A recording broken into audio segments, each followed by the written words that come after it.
Hello friends, good afternoon. Good afternoon. Sorry for थोड़ा सा late हो गए हम लोग। तो आज हमें इंटरनल सिक्योरिटी के कुछ टॉपिक्स पर चर्चा करनी है। जो ड्राफ्ट आपके पास है पहले से, जिसमें सिक्योरिटी 93 पेजेस में होगा आपका, वहां पर हमें कुछ टॉपिक्स पर चर्चा करनी है। जैसे कि सबसे पहले हमारा टॉपिक है केंद्रीय सशस्त्र पुलिस बलों को पुलिस की शक्ति। या अभी आपने देखा होगा कि केंद्रीय सशस्त्र बलों में बीएसएफ के एरिया को, कार्य क्षेत्र को आगे बढ़ाया गया है। तो उसको लेकर के क्या क्या सवाल कैसे बन सकता है, क्या स्थिति उत्पन्न हो सकती है, उस पर हमें चर्चा करनी है। तो अभी आपने देखा था कि केंद्रीय सशस्त्र पुलिस बलों में बीएसएफ के अधिकार क्षेत्र को, दायरे को एक समान कर दिया गया है। सभी जगहों पर 50 किलोमीटर, बॉर्डर से 50 किलोमीटर तक ये रहेगा। पहले क्या था कि कुछ क्षेत्रों में कम था तो कुछ क्षेत्रों में अधिक था। जैसे गुजरात में ज्यादा हुआ करता था, तो पंजाब, पश्चिम बंगाल, इन सब क्षेत्रों में एरिया कम हुआ करता था। तो अब इसको बढ़ा दिया गया है। बढ़ाने में सभी क्षेत्रों में 50 किलोमीटर का एरिया,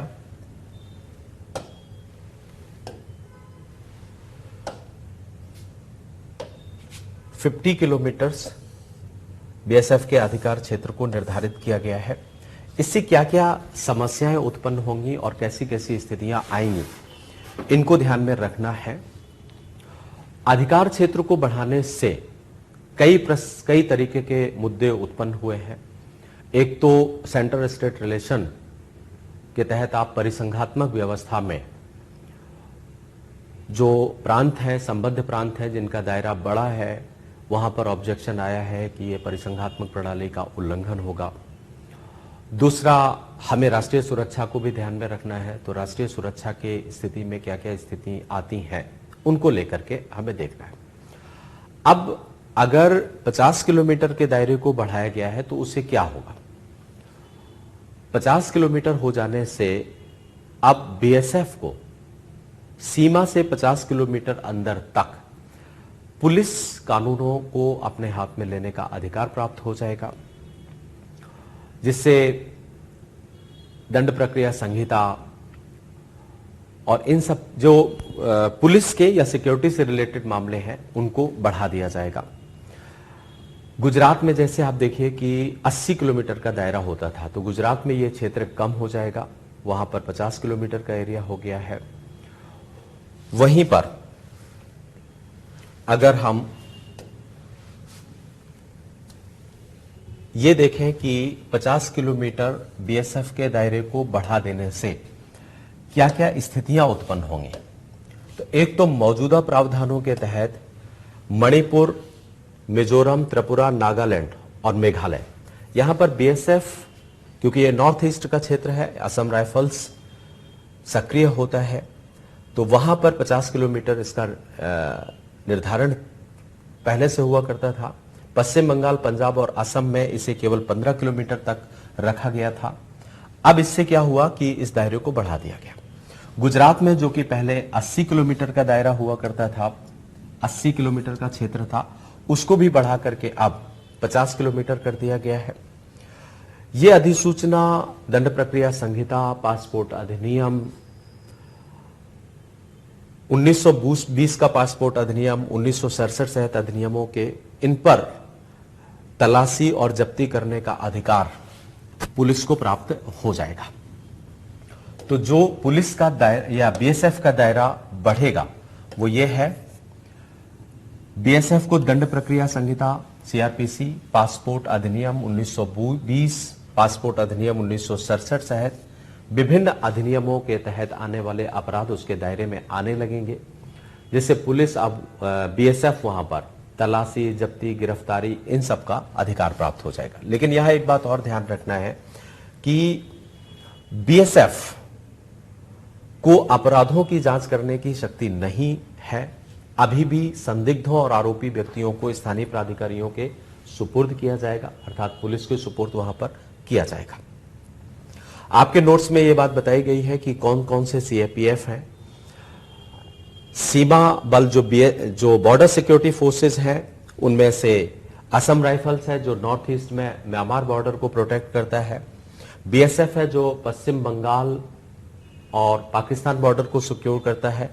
आईटीबीपी और एसएसबी ये दोनों चीन बॉर्डर को प्रोटेक्ट करते हैं। ये आपको ध्यान होगा, पहले मैंने बताया भी होगा। इसके बाद ये स्पेशल टास्क फोर्स है जिसको राष्ट्रीय सुरक्षा गार्ड कहा जाता है, और आंतरिक दृष्टिकोण से औद्योगिक क्षेत्रों की सुरक्षा करने के लिए सीआईएसएफ और सीआरपीएफ है जो आतंकवाद को ध्यान में रख करके निर्मित किए गए थे। ठीक है ना। अब प्रश्न उत्पन्न होता है कि जो दायरा हमने बीएसएफ का या बॉर्डर सिक्योरिटी फोर्सेस का बढ़ाया है, उसकी आवश्यकता हमें क्यों पड़ी, क्या कारण था कि हमने इसको बढ़ाया। तो सभी लोग इसके बारे में पूरी तरीके से परिचित हैं कि क्या जरूरत थी हमें, क्योंकि आप ये देखिए इस समय सिक्योरिटी से रिलेटेड बहुत सारे खतरे बढ़ रहे हैं और एक हाइब्रिड वॉर की स्थिति बनी हुई है। हाइब्रिड वॉर की स्थिति में सुरक्षा संबंधी जितनी भी अप्रोचेस हैं, जितने तरीके से सुरक्षा को थ्रेट पहुंचाया जा सकता है, वो सब एक दूसरे के साथ में जुड़ रहे हैं। बॉर्डर में अवैध घुसपैठ, तस्करी, आप्रवासन, ये समस्याएं बढ़ रही हैं और उन समस्याओं को ऑर्गेनाइज्ड क्राइम और साइबर क्राइम के तौर पर भी देखा जा रहा है। तो अगर पहली बात है कि हमने इसको क्यों बढ़ाया, तो सुरक्षा संबंधी खतरे हमारे बढ़ गए हैं, कॉन्जुगेट हो रहे हैं। ऑर्गेनाइज्ड क्राइम है, आतंकवाद है, नक्सलवाद है, नॉर्थ ईस्ट इंसर्जेंसी है, मादक पदार्थों की तस्करी है, साइबर क्राइम है। ये सब एक दूसरे के साथ में इंटरलिंक हो रहे हैं। जो परंपरागत चुनौतियां थी वो अब समकालीन चुनौतियों के साथ एक दूसरे से जुड़ रही हैं। तो एक समस्या तो हमारी ये थी कि हमारे यहां पर सुरक्षा संबंधी खतरे बढ़ गए हैं। दूसरी बात अगर हम देखें तो राज्य पुलिस की सीमा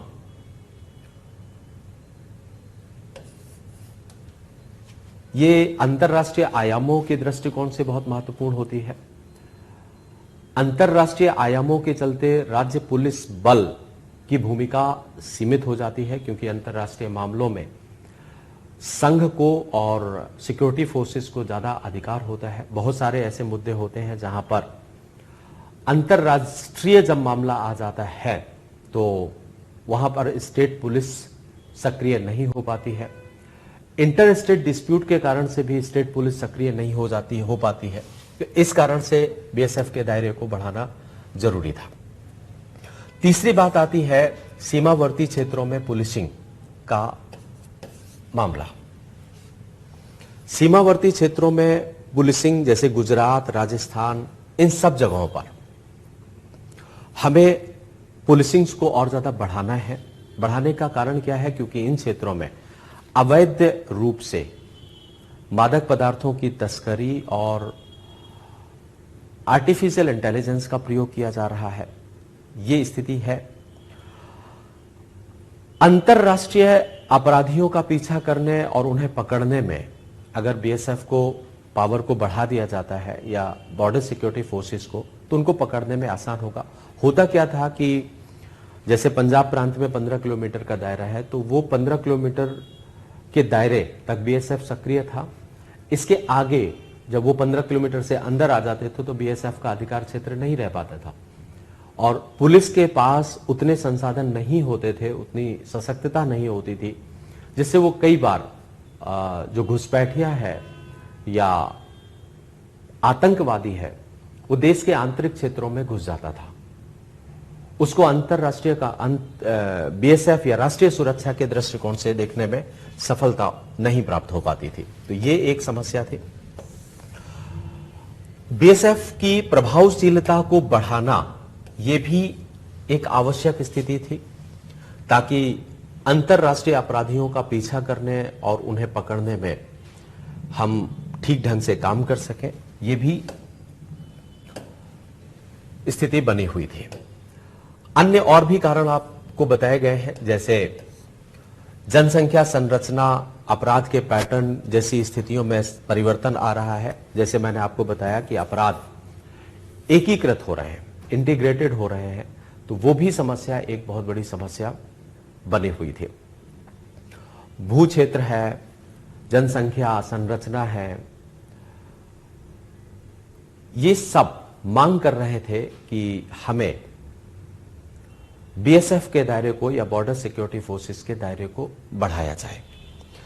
अब बात आती है कि जो बॉर्डर सिक्योरिटी फोर्सेस का दायरा बढ़ाया गया, उसमें इंपॉर्टेंस क्या है, जो इस समय इनिशिएशन लिया गया है, पहल की गई है, उसका महत्व क्या है। 3 बिंदुओं में आपको महत्व बताया गया है। पहली बात, सीमा पर सुरक्षा बढ़ाने के में एक रूपता लाना आवश्यक था।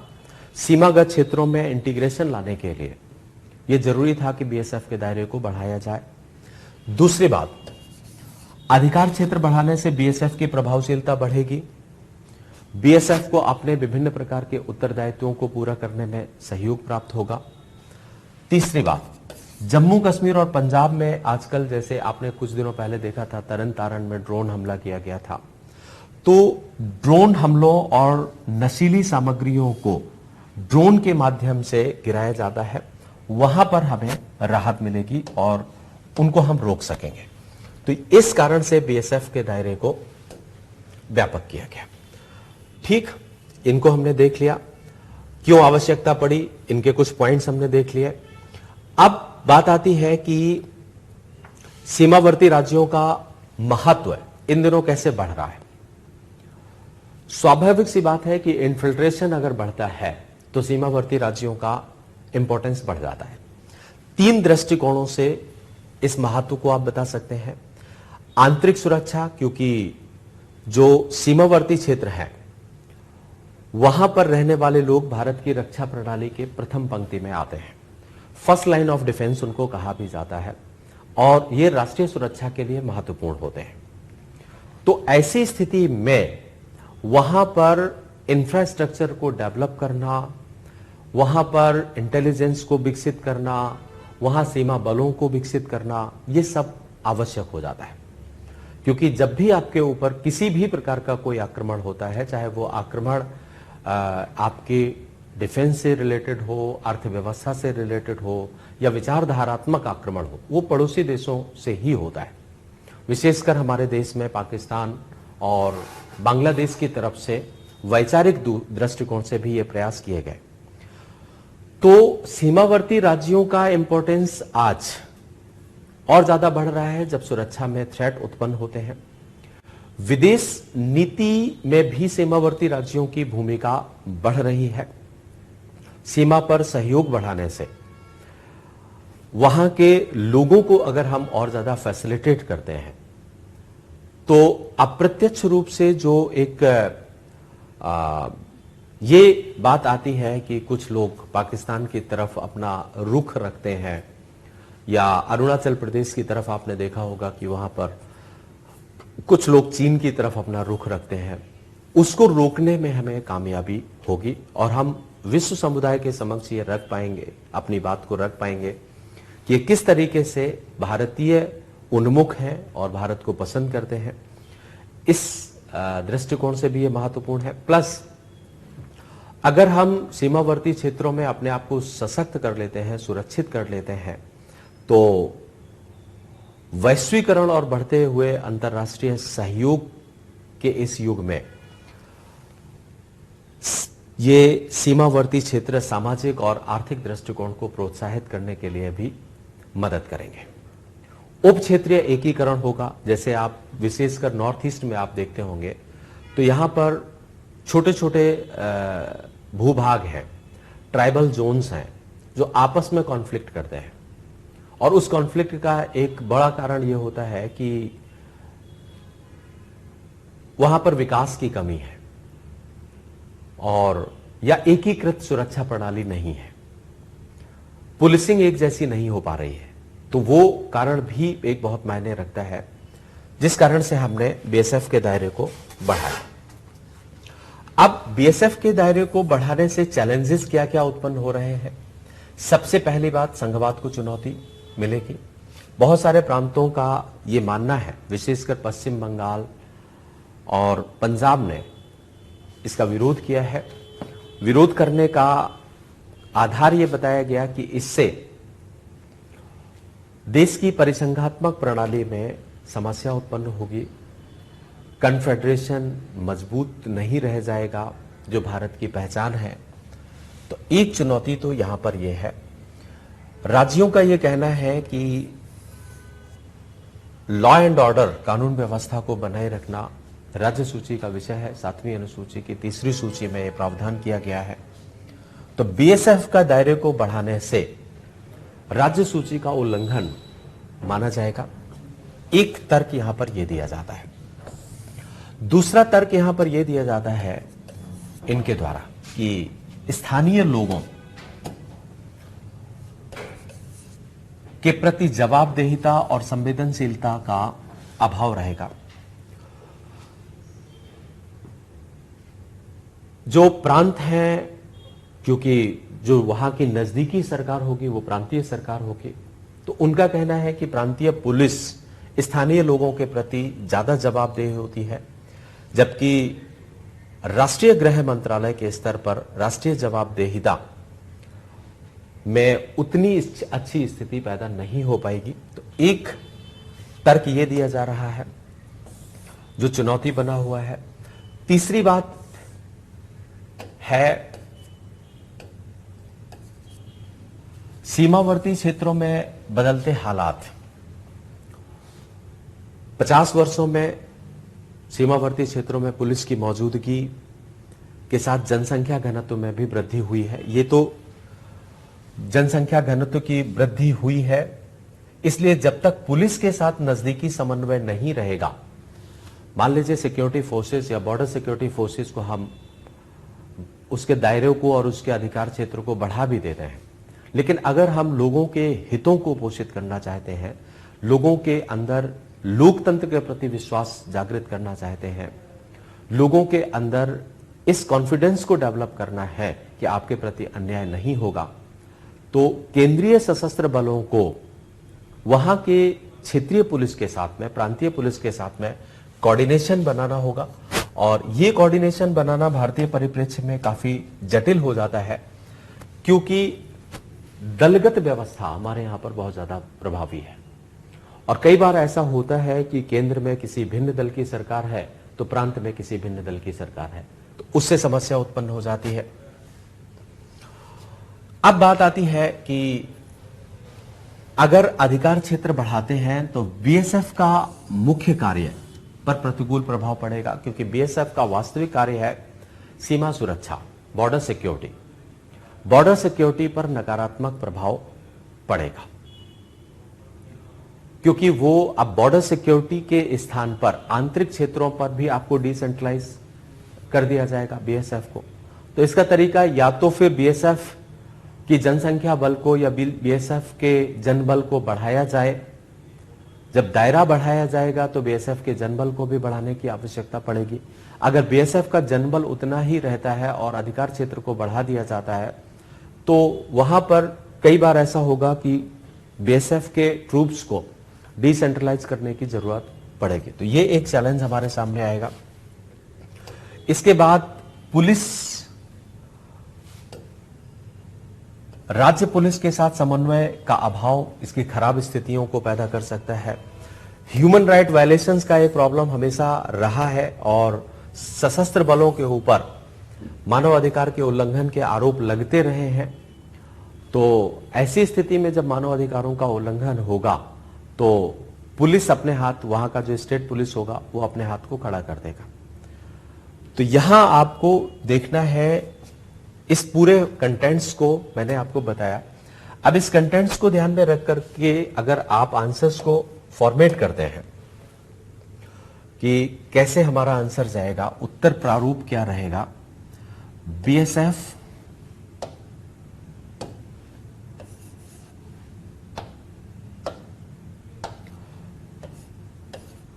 बीएसएफ का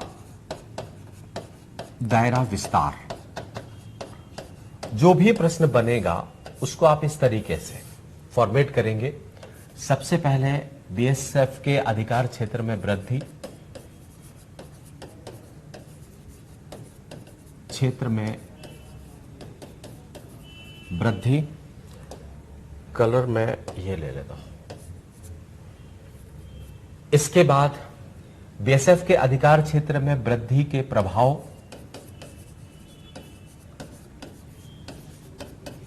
क्या पढ़ेंगे? इन प्रभावों में आप सकारात्मक प्रभाव को रखेंगे, अर्थात इसको हम कह सकते हैं कि इसका इंपॉर्टेंस क्या होगा, इससे उत्पन्न होने वाली चुनौतियां क्या होंगी, होने वाली चुनौतियां क्या होंगी। चुनौतियों में आपको 4-5 पॉइंट्स बताए गए हैं। परिसंघात्मक व्यवस्था है, ह्यूमन राइट्स वायलेशन है, कोऑर्डिनेशन की समस्या आएगी पुलिस के साथ में, वहां का जो राज्य पुलिस है।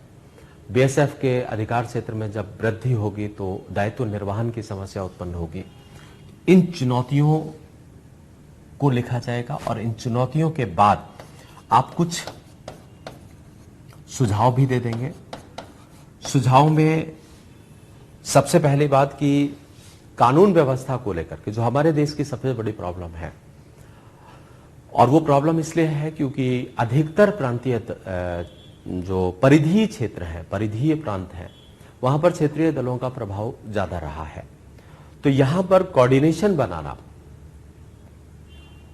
केंद्रीय पुलिस बलों के बीच में और प्रांतीय पुलिस बलों के बीच में समन्वय स्थापित करना सबसे महत्वपूर्ण चीज है। इसको आप मेन फोकस करेंगे, समन्वय। अब ये समन्वय कैसे आएगा, इसके लिए आपको कार्य प्रक्रिया को एकीकृत करने की आवश्यकता होगी। कार्य प्रक्रिया को अगर हम इंटीग्रेट कर देते हैं, मतलब आंतरिक क्षेत्रों में कार्य करने के लिए सशस्त्र सीमा बलों, मतलब बॉर्डर सिक्योरिटी फोर्सेस, और जो स्टेट पुलिस है, उनके कार्य कोऑर्डिनेशन को बढ़ाया जाए और प्रौद्योगिकी के विकास से इस काम को संभव किया जा सकता है। तो एक तो हमें बलों पर कोऑर्डिनेशन लाना है, दूसरा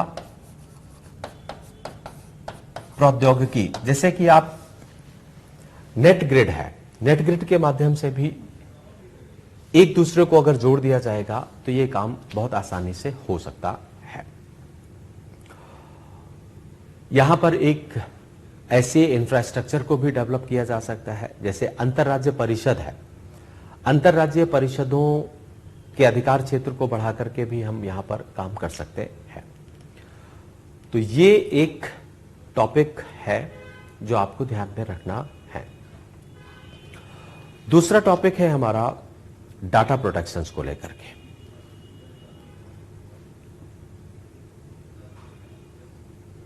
पर्सनल डाटा प्रोटेक्शंस, ये वैयक्तिक डाटा संरक्षण। सबसे पहली बात तो ये आती है कि डाटा प्रोटेक्शंस दो तरीके का होता है। इस कंसेप्ट को पहले समझते रहिए। डाटा, कोई भी डाटा जो कलेक्ट किया जाता है, स्वाभाविकतः कि जो हम डाटा की बात कर रहे हैं वो ई डाटा है, हार्ड कॉपी डाटा की बात नहीं है, उसी की चर्चाएं चलती हैं आजकल।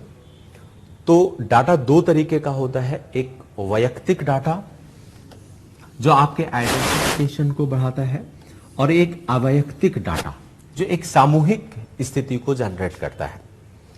वैयक्तिक डाटा को सुरक्षित रखना इसलिए आवश्यक होता है ताकि लोगों के जो व्यक्तिगत अधिकार हैं उनको सुरक्षित किया जा सके, उनकी जानकारियों को उजागर ना हो सके। संवेदनशीलता बहुत महत्वपूर्ण होती है। और अवैयक्तिक डाटा जो सामूहिक है वो राष्ट्रीय सुरक्षा के दृष्टिकोण से महत्वपूर्ण होता है। तो दोनों तरीके से ध्यान रखना है। वैयक्तिक डाटा वह डाटा है जो पहचान आधारित विशेषताओं, लक्षणों, गुणों से संबंधित होता है। किसी व्यक्ति की पहचान के लिए वैयक्तिक डाटा को, और जो अवैयक्तिक डाटा है वो कंसोलिडेटेड होता है, सामूहिक स्तर पर होता है, इसमें व्यक्तिगत पहचान का कोई लेना देना नहीं होता है। तो ये दोनों चीजें हैं। अब ये चर्चा में क्यों रहा है? क्योंकि अभी रिसेंटली वैयक्तिक डाटा संरक्षण विधेयक को लेकर के एक जेपीसी कमेटी बनाई गई थी और उस कमेटी को ये सौंपा गया था। जेपीसी कमेटी ने अपनी रिकमेंडेशन दी है इस अधिनियम पर, वैयक्तिक डाटा संरक्षण विधेयक, अधिनियम तो अभी नहीं, विधेयक 2019 को लेकर के। उस कारण से यह महत्वपूर्ण हो गया है। तो सबसे पहले जो पर्सनल डेटा प्रोटेक्शंस है उसके बारे में थोड़ा सा जानकारी रखनी होगी। पर्सनल डेटा प्रोटेक्शंस विधेयक वर्ष 2019 में इसको सदन के समक्ष प्रस्तुत किया गया था, लेकिन इस पर विद्यमान स्थितियों को देखते हुए एक जेपीसी कमेटी बनाई गई थी। बीएन श्रीकृष्णा की अध्यक्षता में, न्यायमूर्ति बीएन श्रीकृष्ण की अध्यक्षता में यह कमेटी बनाई गई और उसको इन्वेस्टिगेट करना था। जेपीसी ने अपनी रिपोर्ट प्रस्तुत की। अपनी रिपोर्ट प्रस्तुत करने के लिए इसके समय को बार बार बढ़ाना पड़ा। ये फैक्ट्स हैं कुछ जो आपको जानते रहना है, जैसे 5 बार जेपीसी कमेटी को बढ़ाया गया। अब बात आती है डाटा संरक्षण के बारे में, क्या स्थिति है। तो डाटा संरक्षण ऐसी नीतियों और प्रक्रियाओं को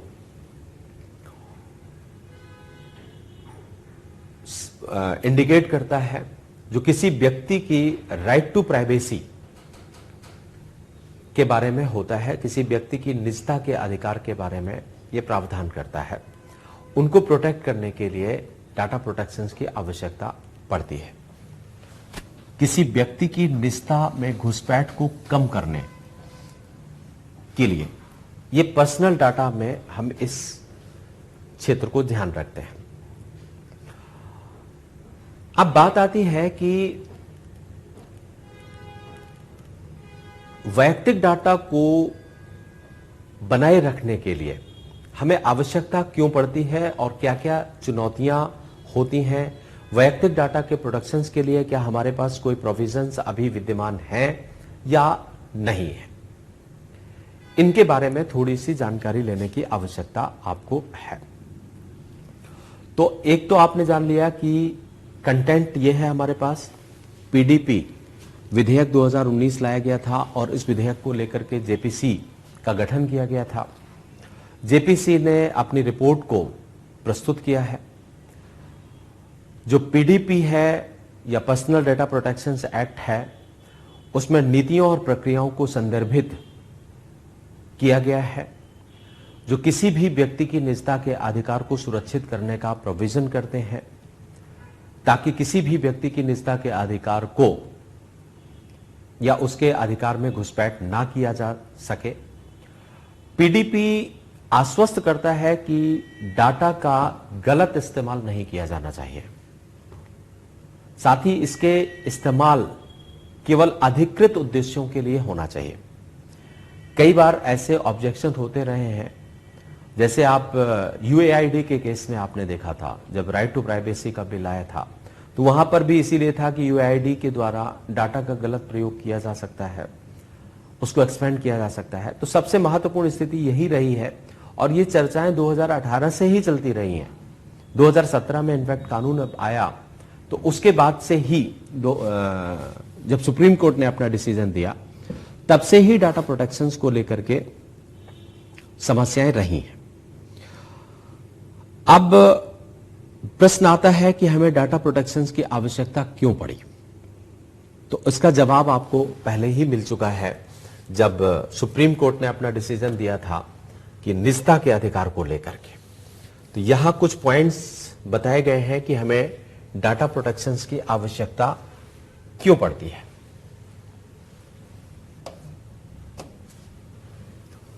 सबसे पहली बात, डिजिटल अर्थव्यवस्था की परिवर्तनशीलता और निरंतर आप देख रहे होंगे कि डिजिटल अर्थव्यवस्था का, डिजिटल न केवल अर्थव्यवस्था का बल्कि डिजिटलाइजेशन का प्रभाव निरंतर बढ़ता चला जा रहा है। लेकिन जितनी मात्रा में डिजिटलाइजेशन हो रहा है उतनी मात्रा में हमने डिजिटल प्रोटेक्शंस को बढ़ाया नहीं है। अभी तक हमारे पास जनरेशन 2, जैसे अब तो जनरेशन 5 आ रहा है, जनरेशन 2 को भी ठीक ढंग से प्रोटेक्ट करने का तरीका नहीं है। G4 में भी पूरी तरीके से प्रोटेक्शन नहीं हुआ। G5 का प्रचलन बढ़ रहा है और धीरे धीरे G5 भी फैल जाएगा। तो जितनी मात्रा में डिजिटलाइजेशन का परिवर्तन हुआ है उतनी मात्रा में डिजिटल सिक्योरिटी नहीं बढ़ी है। विशेषकर अर्थव्यवस्था के क्षेत्र में अगर देखें तो अपर्याप्त सुरक्षा, उपभोक्ता के विश्वास में कमी है। कई बार आप डिजिटल माध्यमों से वस्तुओं की खरीद फरोख्त करते हैं, लेन देन करते हैं, तो उसमें फ्रॉड हो जाता है। डिजिटलाइजेशन ने और डार्क नेट के प्रचलन के कारण से एक नकारात्मक बाजार को पैदा किया है। मार्केट फेथ में कमी आई है। तो यहां पर कंज्यूमर्स की विश्वसनीयता को बढ़ाने के लिए जरूरी है कि डिजिटल प्रोटेक्शंस का होना आवश्यक है। एक तो प्रॉब्लम यहां पर है कि अगर हम एक सुरक्षित अर्थव्यवस्था का संचालन करना चाहते हैं तो यह होना चाहिए। दूसरी बात, नई मुद्रा के रूप में डाटा, अभी आप नई मुद्रा ई करेंसीज और इन सब में भी देख रहे होंगे। तो यूजर जनरेटेड डाटा में वृद्धि और डाटा के मल्टीप्लिकेशन औद्योगिक मूल्यों को देखते हुए यह आवश्यक होता जा रहा है कि डिजिटल प्रोटेक्शंस को बढ़ावा दिया जाना चाहिए। सरकारी निकाय अपने नागरिकों के डाटा के अधिकारों को सुरक्षित रखने के लिए आवश्यक कदम बढ़ाए और न केवल सरकार के द्वारा बल्कि किसी भी प्राइवेट इंस्टीट्यूशंस के द्वारा भी डाटा को थ्रेड ना पहुंचाया जाए। डिजिटल सॉवरेनिटी एक नया कंसेप्ट उत्पन्न होकर के आया। डिजिटल संप्रभुता की रक्षा आज जरूरी हो गई है, क्योंकि संप्रभुता का दायरा अब सिर्फ भौगोलिक सीमाओं तक नहीं होता है। संप्रभुता का दायरा बढ़ता चला जा रहा है और इनफैक्ट यहां तक अगर हम कहें कि इंफॉर्मेशन टेक्नोलॉजी, सूचना प्रौद्योगिकी ने विश्व की भौगोलिक सीमाओं को मेल्ट कर दिया है। अब आपका अधिकार क्षेत्र या आपका सॉवरेन बॉडीज अंतरिक्ष और दुनिया भर में फैल गया। तो जो आपका है उसको सुरक्षित करना भी बहुत जरूरी है। तो डिजिटल सॉवरेनिटी की रक्षा करने के लिए हमें अपने नागरिकों के द्वारा जो भी परिसंपत्ति सृजित की जाती है, जो भी नागरिकों की राष्ट्रीय संपत्ति है या जितना भी वैल्यूज है उनका, उन सबको प्रोटेक्ट करना जरूरी है। निजता के अधिकार, ये तीसरा पॉइंट्स हो गया। चौथा, निजता के अधिकार से अपेक्षित पात्रताओं को परिभाषित करना। डाटा संरक्षण हमारे राइट टू प्राइवेसी को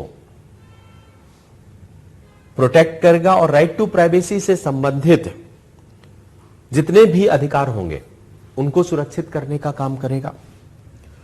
पांचवी बात, डाटा संरक्षण के अंतरराष्ट्रीय स्तर पर स्वीकृत मानकों को प्राप्त करना, यह हमें जरूरी है।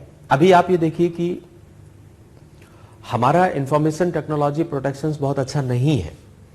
तो भारत के लिए डाटा के वैध सीमा पार हस्तांतरण को सुनिश्चित करने और भारत और अन्य देशों में रहने वाले नागरिकों के लिए समान स्तर पर हमें इस व्यवस्था को करने की जरूरत पड़ेगी। महामारी के दौरान डाटा संग्रह में वृद्धि। अब आजकल क्या हो रहा है कि डिजिटल संपर्क बढ़ रहा है, लोग एक दूसरे से डिजिटलाइजेशन के माध्यम से ही काम कर रहे हैं। हम लोग भी एक दूसरे से डिजिटल मीडिया के माध्यम से ही जुड़े हुए हैं। तो ऐसी स्थिति में कोई दूसरे के डाटा को ना ले सके या दूसरे के वैयक्तिक अधिकारों में हस्तक्षेप ना कर सके, संवेदनशील मुद्दों पर हस्तक्षेप ना कर सके, इसके लिए जरूरी है। साइबर अपराध बढ़ रहे हैं। दुनिया के देशों ने साइबर कमांड्स का गठन कर लिया है।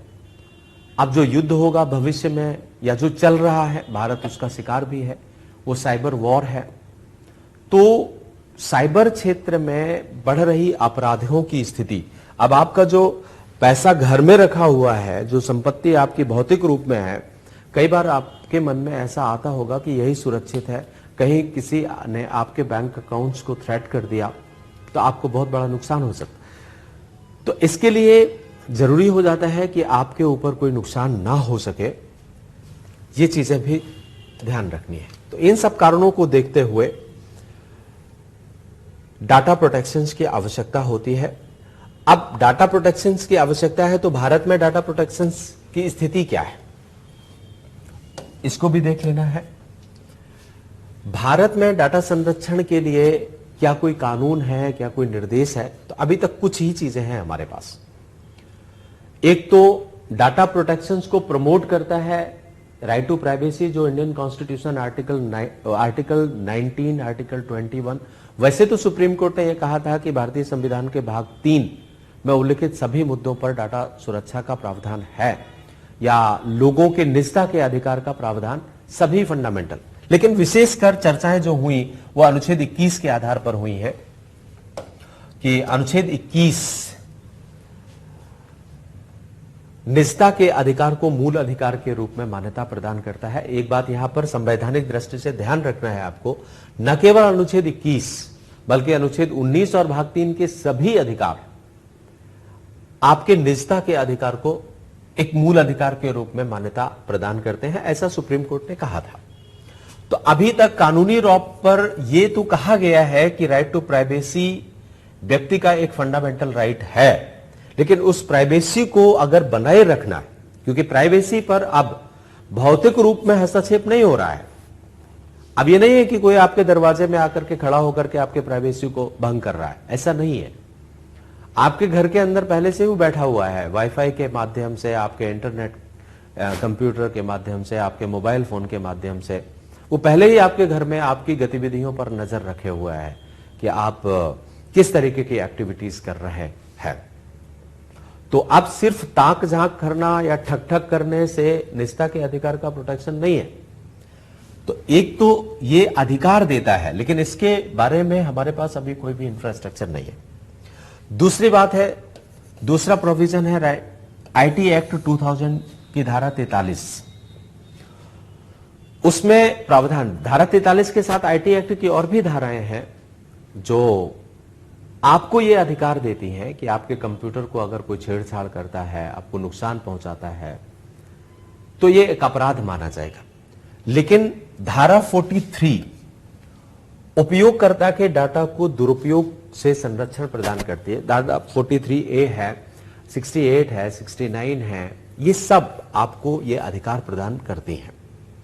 लेकिन अगर हम सिर्फ एक्सक्लूसिवली 43 की बात करें तो ये कॉरपोरेट जगत पर तो लागू होती है, बाकी क्षेत्रों पर यह लागू नहीं होती है।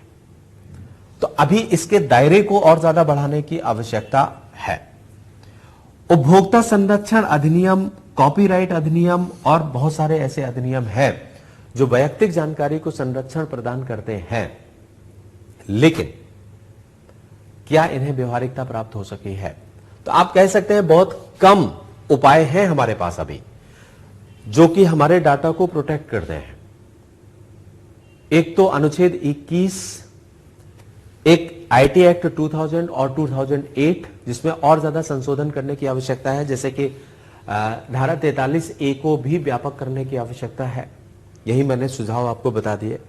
उपभोक्ता संरक्षण अधिनियम, कॉपीराइट अधिनियम, ये हैं तो, लेकिन क्या इनके बारे में लोगों को जागरूकता है? क्या वो ध्यान रखते हैं? बहुत कम ही लोग होते हैं जो इन चीजों पर ध्यान रखते हैं, एक दूसरे का डाटा खूब यूज करते हैं। तो ये कुछ 2-3 कानून ही महज हमारे देश में है, जिनको लेकर के अभी हमें कुछ और काम करने की आवश्यकता है। अब भारत में चुनौतियां क्या है, डाटा प्रोटेक्शन को लेकर के चैलेंजेस क्या है, इनको ध्यान रखेंगे। भारत के लिए डाटा संरक्षण से संबंधित चुनौतियां क्या है? पहली बात,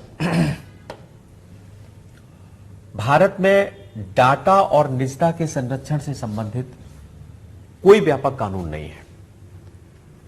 कोई अगर कानून है भी, मान लीजिए कि अनुच्छेद 21 के आधार पर आपको कानून दे दिया गया, लेकिन उसकी व्यवहारिकता प्रदान करने के लिए आपने क्या क्या उपाय किए, ये एक बहुत बड़ी समस्या है।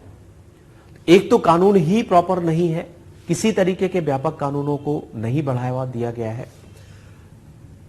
नीतियां और कानून मौजूद हैं, वे अपनी प्रकृति में रीजनल टाइप के हो गए हैं। अभी कुल मिलाकर के आईटी को, सूचना प्रौद्योगिकी को ही हम स्पष्ट निर्धारित नहीं कर पाए हैं कि किस सूची का विषय होना चाहिए। एक प्रॉब्लम यह है, डाटा स्थानीयकरण। देश के भीतर डाटा संग्रह करने की कोई उपाय नहीं है, कोई क्षमता नहीं है हमारे पास। अभी भी हमारे देश के डाटा को विदेशों में सुरक्षित किया जाता है, तो ये बड़ी समस्या है। डाटा संग्रह करने वाली कंपनियां विदेशों में स्थित हैं, और जब वो विदेशों में स्थित हैं तो क्या वो भारतीय कानूनों के आधार पर काम करेंगी? वो अपने कानूनों के आधार पर काम करेंगी या अंतरराष्ट्रीय कानूनों के आधार पर काम करेंगी? तो ये प्रॉब्लम है।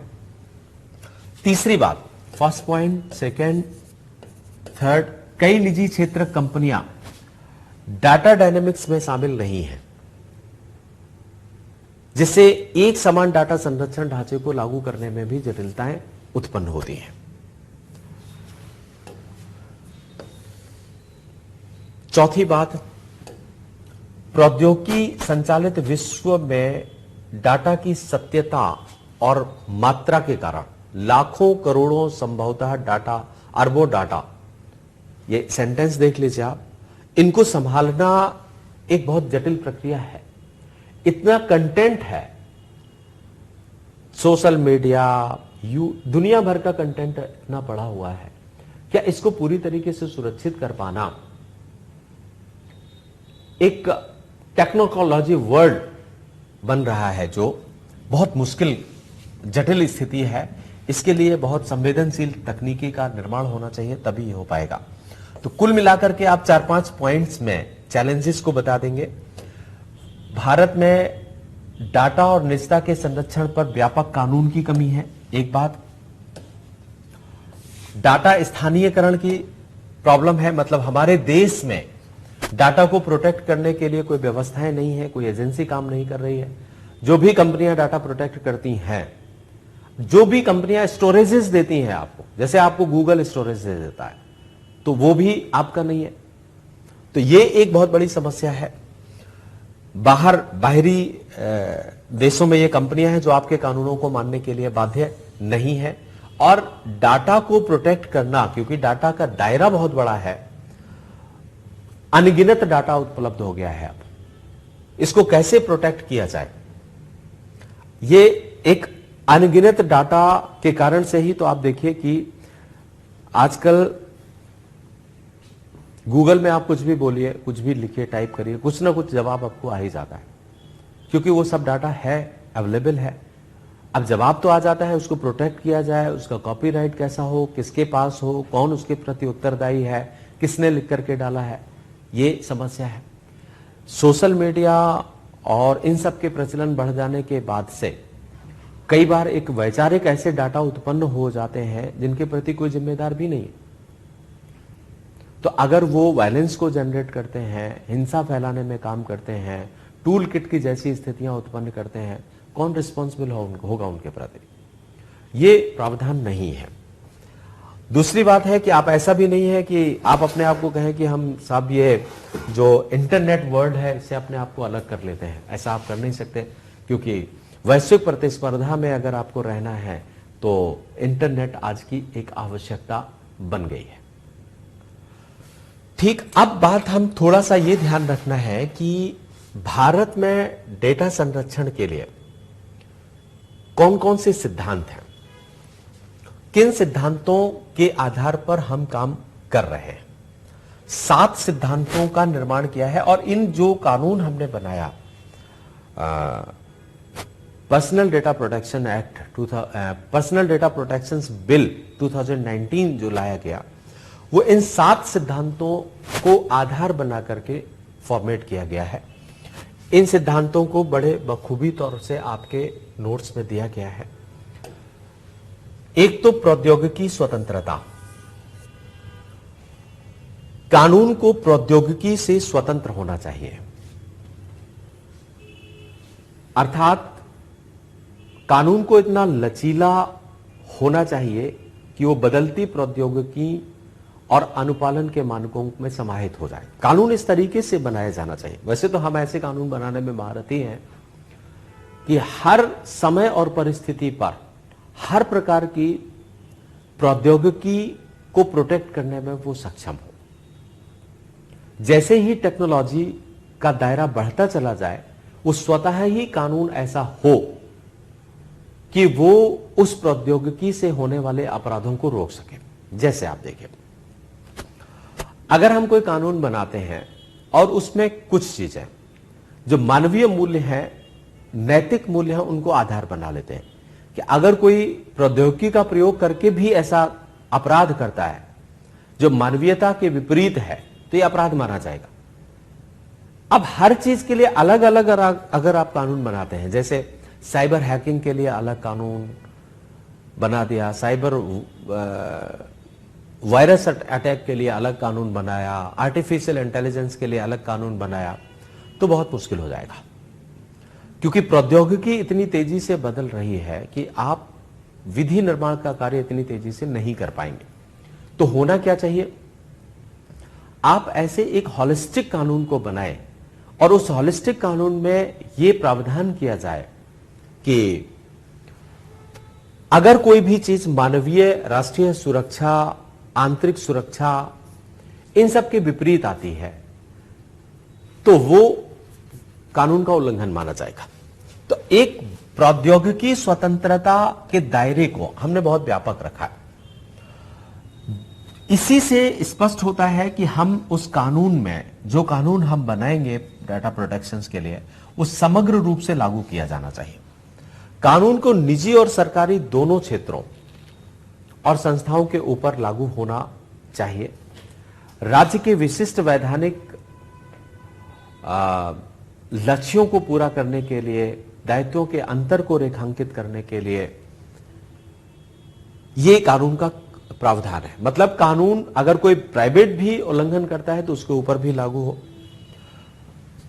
सूचित सहमति तीसरा सिद्धांत है हमारा। मानव स्वतंत्रता की अभिव्यक्ति, जो कंसेंट है, सहमति, वो मानव स्वतंत्रता की अभिव्यक्ति है। ऐसी अभिव्यक्ति के असली और वास्तविक होने के लिए इसे सूचित और अर्थपूर्ण होना चाहिए। मतलब इस तरीके से स्पष्ट होना चाहिए ताकि लोग उसके बारे में परिचित हो। डेटा अल्पीकरण का भी व्यवस्था होना चाहिए। डेटा प्रोसेसिंग करना, सभी डेटाज को प्रोटेक्ट कर पाना बहुत मुश्किल है, इसलिए प्रसंस्करण नीति भी उसमें शामिल होनी चाहिए। 4 सिद्धांत ये हुए हमारे जिनके आधार पर हम काम कर रहे हैं, और 3 सिद्धांत ये नियंत्रक एवं उत्तरदायित्व है।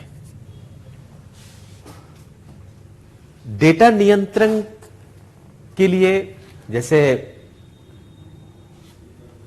डेटा नियंत्रण डेटा की किसी की प्रोसेसिंग के लिए उत्तरदायी होगा। अगर जो नियंत्रण करने वाली एजेंसी है, डेटा को प्रोटेक्ट कर रही है, वो हर प्रकार के थ्रेट पर उत्तरदायी होगी, चाहे इसे वो स्वयं करे या उस संस्था से करवाए जिसको उसने डाटा को प्रोसेसिंग करने के लिए दिया है। मतलब पूरी की पूरी जिम्मेदारी किसकी होनी चाहिए? वो नियंत्रण जो डाटा प्रोटेक्ट कर रही एजेंसी है उसका। संरचनात्मक प्रवर्तन, छठवां सिद्धांत हमारा है, सक्षम अधिकारी वाले उच्च रूप से शक्ति प्राप्त वैधानिक प्राधिकरण द्वारा इसे लागू कराया जाना चाहिए। इसका उचित रूप से विकेंद्रीकृत प्रवर्तन तंत्र के साथ सह अस्तित्व होना चाहिए। और इसके बाद आखिरी है, एक निवारक दंड का प्रावधान भी प्रॉपर मात्रा में होना चाहिए। अगर कोई भी गलत प्रोसेसिंग करता है उसे उचित दंड लगाया जाना चाहिए, ताकि ऐसा आगे करने वालों को हतोत्साहित किया जाए और वो उस काम को ना कर पाए। तो डाटा प्रोटेक्शंस के कानून को हम लेकर के आए, उसमें क्या क्या चुनौतियां आ रही हैं,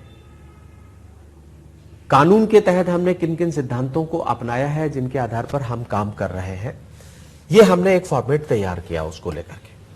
अब यहां पर चर्चा आपको जो पीडीपी बिल में किया गया है उसको 3 कॉलम्स में बांट करके समझने के लिए बहुत आसान तरीका अपनाया है। कानून में क्या प्रोविजंस है, प्रावधान क्या किया गया है, उस प्रावधान का खास विशेषताएं क्या है, और उस पर जेपीसी क्या कहती है अपनी रिकमेंडेशन में। तीनों बातें आ गई, क्योंकि अब जब इस बिल को पारित किया जाएगा तो जीपीसी की रिपोर्ट को भी वहां रखा जाएगा और उस पर भी सदन में बहस होगी। तो यहां देखिए, एक एक बिंदु पर हम चर्चा कर लेते हैं। वैयक्तिक डेटा, ऐसा डेटा जो किसी व्यक्ति की पहचान करे। मैंने आपको पहले ही परिभाषित कर दिया कि वैयक्तिक डेटा मतलब व्यक्तिगत, जो उसकी आइडेंटिटी से छिपा हुआ, और एक अवैयक्तिक डेटा होता है जो सामूहिक या समेकित रूप में होता है। तो वैयक्तिक डेटा के बारे में प्रोविजन हुआ। वैयक्तिक डेटा के संबंध में क्या क्या स्थितियां हैं, क्या क्या विशेषताएं हैं, ये विभिन्न प्रकार के वैयक्तिक डेटा के संबंध में चर्चा करता है। जैसे कि आप देखें, पहला पॉइंट 3 बिंदुओं में, संवेदनशील वैयक्तिक डेटा, महत्वपूर्ण वैयक्तिक डेटा और सामान्य वैयक्तिक डेटा। वैयक्तिक डेटा को 3 भागों में, इसी को कहा गया प्रोसेसिंग। हम पूरे डेटा को तो नहीं प्रोटेक्ट कर सकते हैं ना, तो किसको अधिक तरजीह है हमें देनी है। सबसे पहले नंबर पर हमने रखा संवेदनशील डाटा, जिसमें क्या क्या आएगा, वित्त, स्वास्थ्य, मतलब आपका जो फंड है, आपका जो बैंक बैलेंस है वो, आपका स्वास्थ्य संबंधी डाटा, आधिकारिक पहचान पत्र, यौन जीवन संबंध, यौन अभिविन्यास, बायोमेट्रिक्स, आपके जो fingerprints, retina test, hair prints, ये सब होते हैं।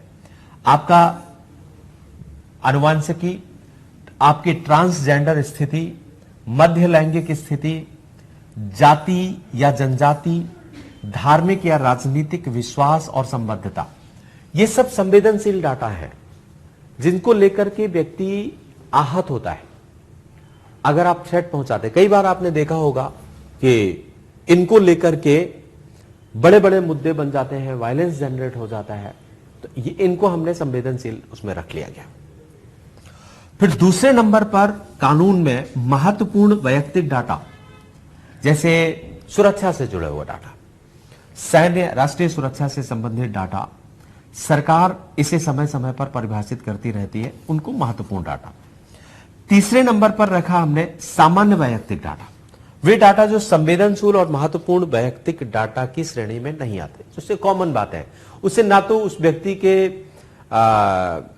जीवन में कोई बहुत ज्यादा फर्क पड़ने वाला है, उसकी मनोदशा, उसके मानसिक संतुलन में कोई फर्क नहीं पड़ेगा, और वो बहुत ज्यादा सुरक्षात्मक दृष्टिकोण से भी महत्वपूर्ण नहीं।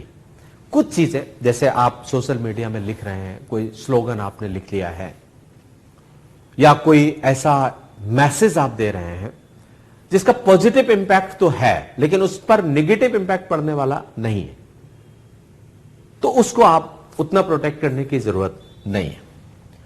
ये 3 तरीके से हमने वैयक्तिक डाटा को क्लासिफाई कर लिया। मतलब वैयक्तिक डाटा 3 पार्ट में क्लासिफाई किया गया। अब इसको लेकर के जेपीसी कमेटी क्या कहती है? अवैयक्तिक डाटा को भी कानून के दायरे में शामिल किया जाए। मतलब यहां पर हमने वैयक्तिक डाटा को फोकस किया है। अवैयक्तिक डाटा क्या है? अवैयक्तिक डाटा है जिससे किसी व्यक्तिगत पहचान पर कोई संकट उत्पन्न नहीं होता है। यह सामूहिक और समेकित रूप में होता है, तो उसको भी, उससे भी कभी समस्याएं उत्पन्न होती हैं, उसको भी शामिल किया जाना चाहिए, ऐसा जेपीसी कहती है। दूसरा पॉइंट आता है प्रयोज्यता को लेकर के।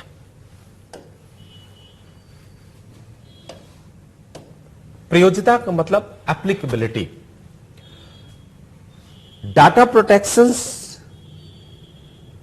कहां कहां लागू होगा? सरकार इस विधेयक में निम्न माध्यमों से वैयक्तिक डाटा के संसाधन को नियंत्रित किया जाएगा। सरकार भारत में निगमित कंपनियां, भारत में व्यक्तियों के वैयक्तिक डाटा से संबंधित विदेशी कंपनियां, इन सबको इसके दायरे में लाया जाएगा। यहां पर जेपीसी कुछ नहीं कहती है। मतलब जेपीसी को यह बात एक्सेप्ट है कि ठीक है। प्रॉब्लम क्या थी? सबसे ज्यादा प्रॉब्लम कहां आती है? सरकार के ऊपर तो आप काम कर सकते हैं कि सरकार इस डाटा का उल्लंघन नहीं करेगी। भारत में जो कंपनियां डाटा प्रोटेक्शन के लिए आएंगी उनको भी आप रेगुलेट कर सकते हैं। लेकिन प्रॉब्लम आती थी विदेशी कंपनियों, तो इस कानून के दायरे में विदेशी कंपनियों को भी रखा गया है, क्योंकि अभी तक हमारे देश में अपनी निजी कंपनियां ऐसी नहीं हैं जो प्रोटेक्शंस देती हो। तो ये एक प्रॉब्लम, एक कानूनी प्रावधान है। अब बात आती है तीसरा पॉइंट।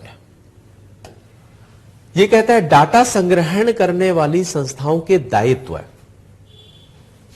उनका निर्धारण होना चाहिए। एक इकाई, व्यक्ति जो वैयक्तिक डाटा को एकत्र करता है, उसे प्रोसेस करने के साधन और उद्देश्यों को निर्धारित करता है। इन सब चीजों का अकाउंटेबिलिटी के तहत कौन सा व्यक्ति, जैसे दायित्व है किसका होगा, उस दायित्व में कोई यूनिट है, कोई व्यक्ति है, वो प्रोसेसिंग कौन करता है, वो इंस्टीट्यूट कौन सा है, वो सब इसके प्रति अकाउंटेबल होंगे। अब इस अकाउंटेबिलिटी को लेकर के कानून क्या कहता है? वैयक्तिक डाटा केवल विशिष्ट, स्पष्ट और वैध उद्देश्यों के लिए संसाधित किया जा सकता है। यहां बात ध्यान रखना है आपको। जो पर्सनल डाटा होगा आपका, वो विशिष्ट, स्पष्ट और वैध उद्देश्यों के लिए प्रोसेस किया जा सकता है, अर्थात उसका प्रयोग किया जा सकता है।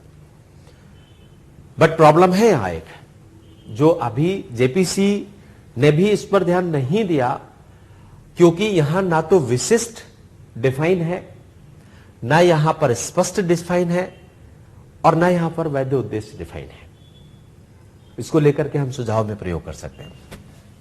दूसरी बात, सभी डाटा संग्रह करने वाली संस्थाओं को कुछ पारदर्शिता और जवाबदेहिता के उपाय करने चाहिए। यह ठीक है। जैसे क्या उपाय किए जा सकते हैं? संरक्षण के लिए सुरक्षोपायों को लागू करना, जैसे डेटा एनक्रिप्शन। व्हाट्सएप को लेकर के यही प्रॉब्लम आती थी ना। डाटा दुरुपयोग को रोकना, एंड टू एंड एनक्रिप्शन होता है, तो जिसने भेजा है और जिसको भेजा है वही देख सकता है, बीच में आप उसको नहीं देख सकते हैं। इस पर हमें कोई कानून बनाना चाहिए कि कौन से डेटा को देखा जाना चाहिए और कौन से डेटा को देखा नहीं जाना चाहिए, उसका प्रोविजन हो। व्यक्तियों की शिकायतों के समाधान के लिए शिकायत निवारण तंत्र स्थापित किया जाना चाहिए। यह कानून में प्रावधान है। अब यहां पर, क्योंकि सबसे ज्यादा संवेदनशील मामला यही है, यहां पर जेपीसी क्या कहती है? कंपनियों को डाटा अतिक्रमण की रिपोर्ट 72 घंटे के भीतर देनी होगी कि इसका अतिक्रमण किया गया है, इसको थ्रेट पहुंचाया गया है। डाटा प्रिंसिपल, व्यक्ति या संस्था जो डाटा का स्वामी है, उससे संबंधित जानकारी किसी और को दी जाती है तो इसका अनिवार्य रूप से प्रकटीकरण होना चाहिए कि क्यों दी गई है। जैसे मान लीजिए मेरा कोई डाटा है और मेरा डाटा सुरक्षित है, लेकिन उसका यूज अब सरकार या सुरक्षा करने वाली वो एजेंसी किसी और को देती है उसका प्रयोग करने के लिए, तो क्यों दे रही है, किस काम में वो प्रयोग किया जाएगा, कितना दायरा होगा प्रयोग करने का, वो बात मुझे भी पता होनी चाहिए और लोगों को भी पता होना चाहिए कि इस डाटा का प्रयोग यहां पर किया जा रहा है। तीसरी बात, वरिष्ठ प्रबंधन कर्मियों को डाटा सुरक्षा अधिकारियों के रूप में नियुक्त करना, जिन्हें चूक या उल्लंघन के लिए उत्तरदायी ठहराया जा सके, ऐसे अधिकारी नियुक्त करना, तो यह तो स्वाभाविक सी बात है। बच्चों के डाटा से संबंधित कंपनियों को अतिरिक्त अनुपालन करने की आवश्यकता होगी। जो भी सेंसिटिव डाटे हैं बच्चों को लेकर के, ये सुझाव जेपीसी ने दिए हैं। ठीक, बहुत ज्यादा जटिल नहीं है, बिल्कुल एकदम स्पष्ट क्लियर करके आपके सामने रख दिया गया है ये। अब बात आती है तीसरे प्रोविजन की। तीसरा प्रोविजन क्या है? डाटा प्रिंसिपल के अधिकार क्या हो। डाटा प्रिंसिपल का मतलब वो व्यक्ति जिसका वो डाटा है, उसके क्या क्या अधिकार होंगे। कानून में प्रोविजन है, डाटा संग्रह करने वाली संस्थाओं से यह पुष्टि करने का अधिकार कि क्या उनके वैयक्तिक डाटा को संसाधित अर्थात प्रोसेस किया गया है। वो पूछ सकता है कि मेरे डाटा को प्रोसेस तो नहीं किया जा रहा है, या प्रोसेस किया जा रहा है तो क्यों किया जा रहा है। दूसरा अधिकार, डाटा संग्रह करने वाली संस्थाओं द्वारा अपने वैयक्तिक डाटा के निरंतर प्रकटीकरण को प्रतिबंधित करने का अधिकार है, यदि यह अब आवश्यक नहीं है या सहमति वापस ले ली गई है। ठीक। तीसरी बात, इसमें भुलाए जाने का अधिकार भी शामिल है, जो उपयोगकर्ता को ऑनलाइन प्रकाशित अपने वैयक्तिक डाटा को मिटाने की अनुमति देता है। मतलब अब अगर आपको ऐसा लग रहा है कि जो डाटा मेरा पड़ा हुआ है वो नहीं रहना चाहिए आप, तो आपको यह अधिकार होना चाहिए कि आप उस एजेंसी को एप्लीकेशन करें कि साहब आप हमारे डाटा को हमेशा हमेशा के लिए हटा दीजिए। ये डाटा को, कई डाटा ऐसे होते हैं जिनको भूल जाना ही अच्छा होता है। जैसे आप देखें, बहुत लोग कुछ भी पोस्ट कर देते हैं और बहुत सारी चीजें ऐसी होती हैं जिनको भूल जाना बहुत जरूरी होता है। वैसे मेरे नजरिया में ये है कि कुछ दिनों से मैं देख रहा हूं, कोविड-19 के दौरान भी ऐसा देखा गया। बहुत लोग, किसी व्यक्ति की मृत्यु हो जाती है तो उसके पार्थिव शरीर का फोटो और वो उसमें कुछ 2-4 शब्द लिख करके और उसको पोस्ट कर देते हैं। अब एक तो बात यह है कि वो हर साल आपको याद दिलवाएगा कि उस व्यक्ति की मृत्यु हुई थी। किसी की भी मृत्यु भूल जाने में ही भलाई है।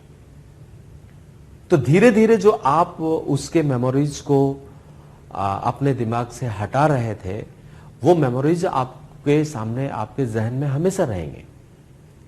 किसी की भी मृत्यु, बहुत कम ऐसे चांसेस होते हैं कि आपके लिए ठीक हो।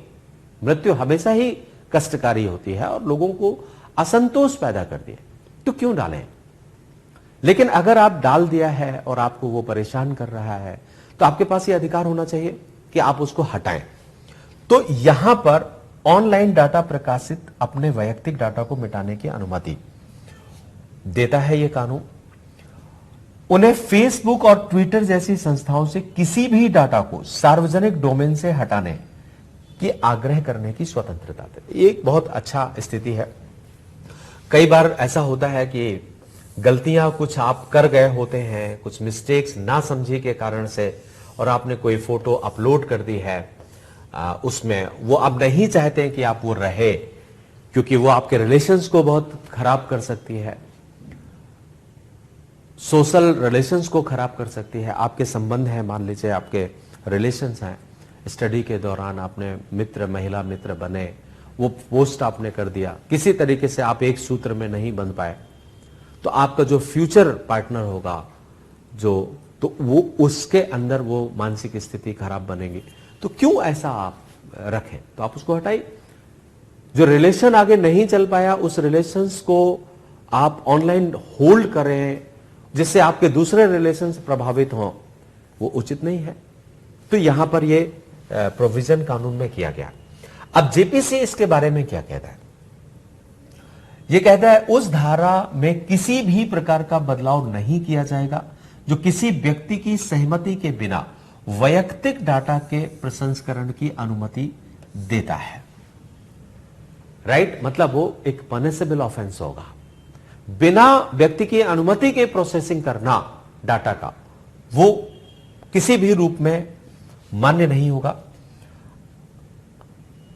जैसे कि उदाहरण में देखें, सरकार से सेवाओं या लाभों के प्रावधान के लिए किसी भी कार्यवाही या गतिविधि के लिए सरकार से लाइसेंस, प्रमाण पत्र, परमिट जारी करने हेतु। तो ये कानूनी प्रोविजंस ठीक हैं। ये कुछ प्रावधान हैं जिनको आपने समझा। अब आइए हम सोशल मीडिया से रिलेटेड स्थिति पर चर्चा करते हैं कि कानून में क्या प्रोविजन है सोशल मीडिया से रिलेटेड। ये कानून सोशल मीडिया मध्यस्थों को परिभाषित करता है। सोशल मीडिया मध्यस्थ का मतलब जैसे व्हाट्सएप है, फेसबुक है, ये सब मध्यस्थ हैं, ट्विटर है। ये कौन है? ताकि मध्यस्थों को इसमें शामिल किया जा सके, उपयोगकर्ताओं के बीच ऑनलाइन पारस्परिक क्रिया को सक्षम बनाने और उस जानकारी साझा करने की अनुमति देने को लेकर। तो अभी जो मध्यस्थ हैं उनके प्रति अकाउंटेबिलिटी बहुत कम है, उसको ध्यान रखने की जरूरत है।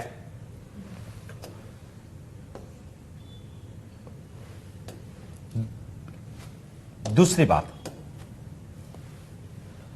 ऐसे सभी मध्यस्थ जिनके पास एक अधिसूचित सीमा से अधिक उपयोगकर्ता हैं, जिनकी कार्यवाही चुनावी लोकतंत्र या लोक व्यवस्था को प्रभावित कर सकती है, उनके कुछ दायित्व होते हैं।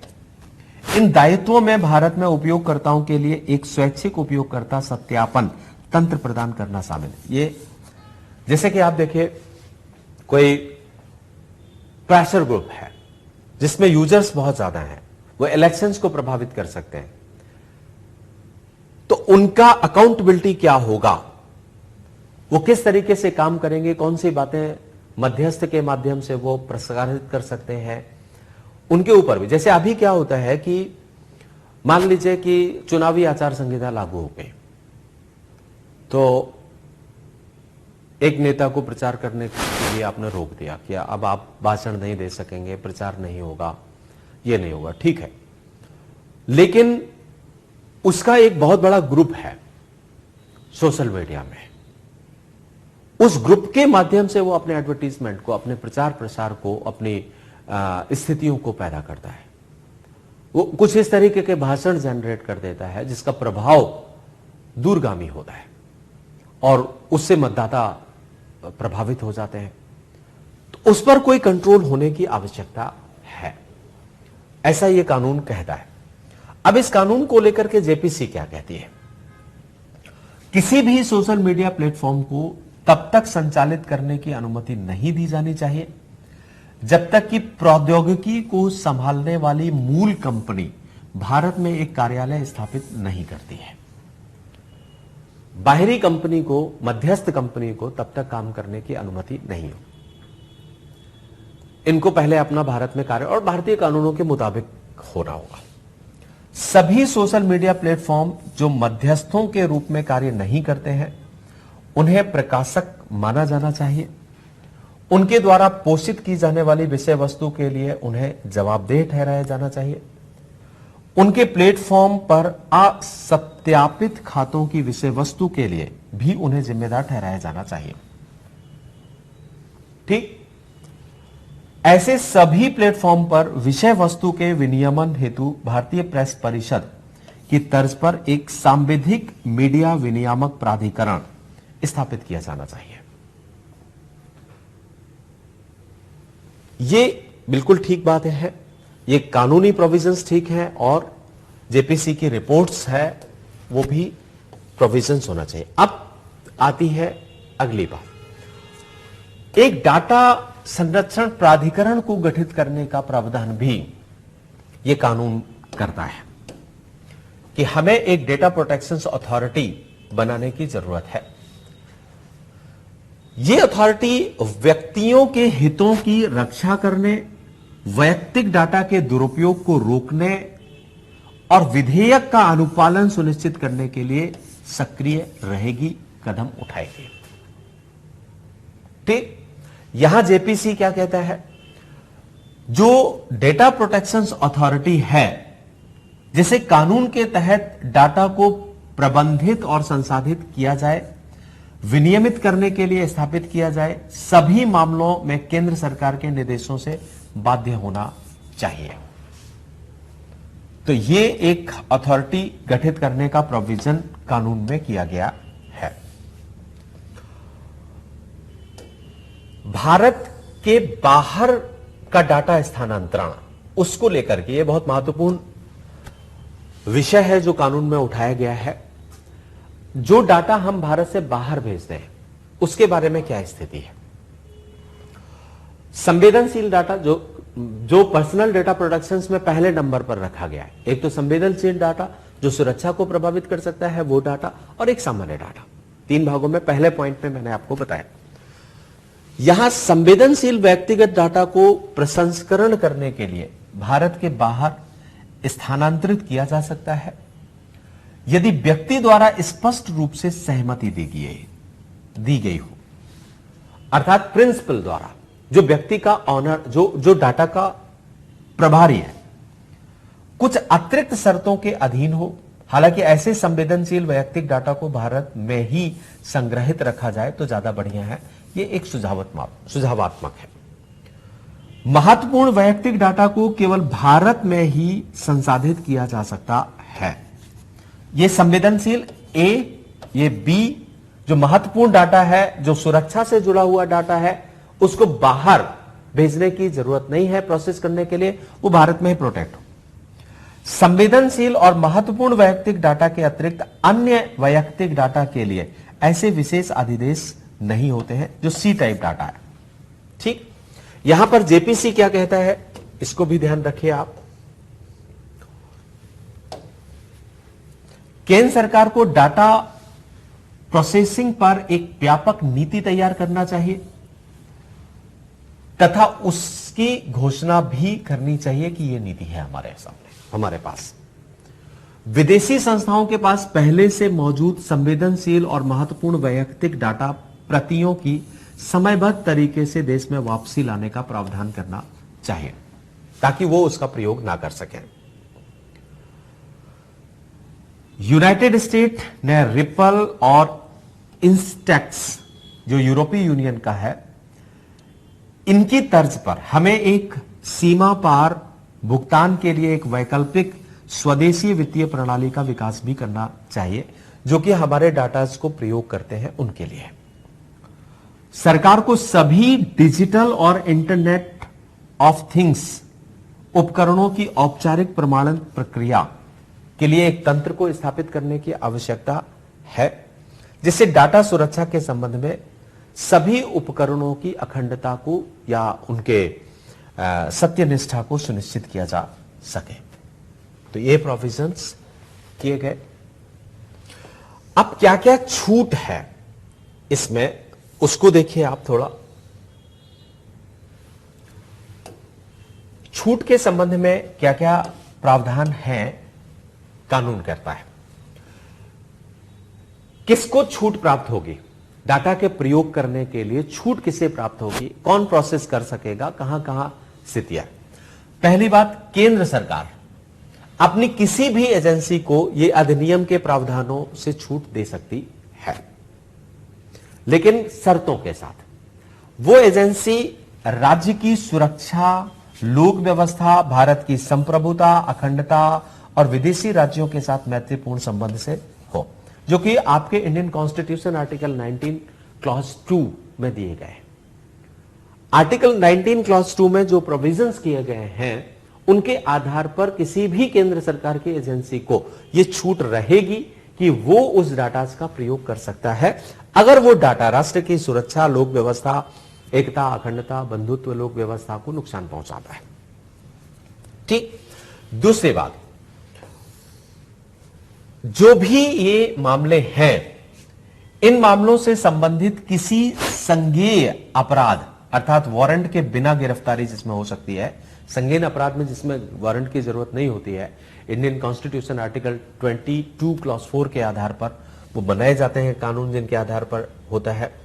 तो अगर संज्ञेय अपराध के तहत गिरफ्तारी हो रही है वहां पर सरकार को छूट रहेगी। तीसरी बात आप देखिए कि वैयक्तिक डाटा के प्रसंस्करण को भी कुछ अन्य उद्देश्यों के लिए विधेयक के प्रावधानों में छूट दी गई है, जैसे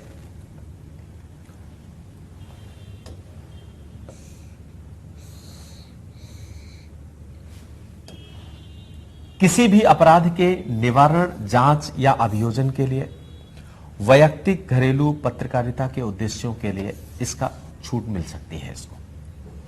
तो ये छूट से संबंधित कुछ प्रोविजंस हैं। साधारण शब्दों में आप इतना जानते रहिए कि ऐसे क्षेत्रों में सरकार की एजेंसियों को छूट प्राप्त रहती है जो क्षेत्र या जो अपराध या व्यक्ति की जो डाटा देश की एकता, अखंडता, लोक व्यवस्था, संप्रभुता, इन सबको नुकसान पहुंचाते हैं। ठीक है ना। तो अब यहां पर इस छूट के मामले में जेपीसी क्या कहता है इसको देखिए आप। जेपीसी ने कई सदस्यों के सुझावों को यहां पर एक्सेप्ट नहीं किया है। अच्छा, छूट का मामला बहुत संवेदनशील रहा है।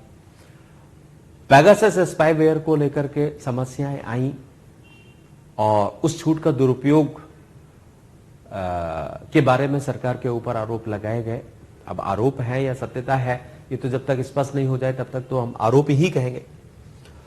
इन सब बातों को ध्यान में रखा गया, पेगासस स्पाईवेयर की स्थितियों को ध्यान में रखा गया जेपीसी के द्वारा, और यह तर्क दिया गया कि राष्ट्रीय सुरक्षा, स्वतंत्रता और किसी व्यक्ति की गोपनीयता के संबंध में चिंताओं को संतुलित करने की आवश्यकता है। बताया जाने की आवश्यकता है कि कौन सी स्थिति कहां पर है। सदस्यों के द्वारा असहमति पत्र में दिए गए तर्कों को शामिल किया गया, जैसे कि असहमति अगर प्रकट करता है, छूट के लिए आधार के रूप में लोक व्यवस्था को हटाया जाना चाहिए, यह जेपीसी कहता है, क्योंकि लोक व्यवस्था एक बहुत ही सॉफ्ट होता है जिस पर आप किसी की वैयक्तिक स्वतंत्रता को उल्लंघन पहुंचा सकते हैं। ऐसी छूट प्रदान करने के लिए न्यायिक या संसदीय निरीक्षण की व्यवस्था होनी चाहिए। अगर लोक व्यवस्था के आधार पर आप किसी के वैयक्तिक डाटा को एनक्रोच करते हैं, प्रोसेस करते हैं, तो वहां पर एक संसदीय समिति बनाई जाए। विशेष एजेंसी को विधेयक के दायरे से छूट प्रदान करने के कारणों सहित एक लिखित आदेश जारी किया जाना चाहिए। ये प्रोविजंस किए गए हैं कानून में और ये प्रावधान किए गए हैं जेपीसी के द्वारा। मेरे दृष्टिकोण से कानून के प्रोविजंस भी अच्छे हैं और जो जेपीसी में रिकमेंडेशन दी गई हैं उन रिकमेंडेशन को ध्यान में रखा भी जाना चाहिए।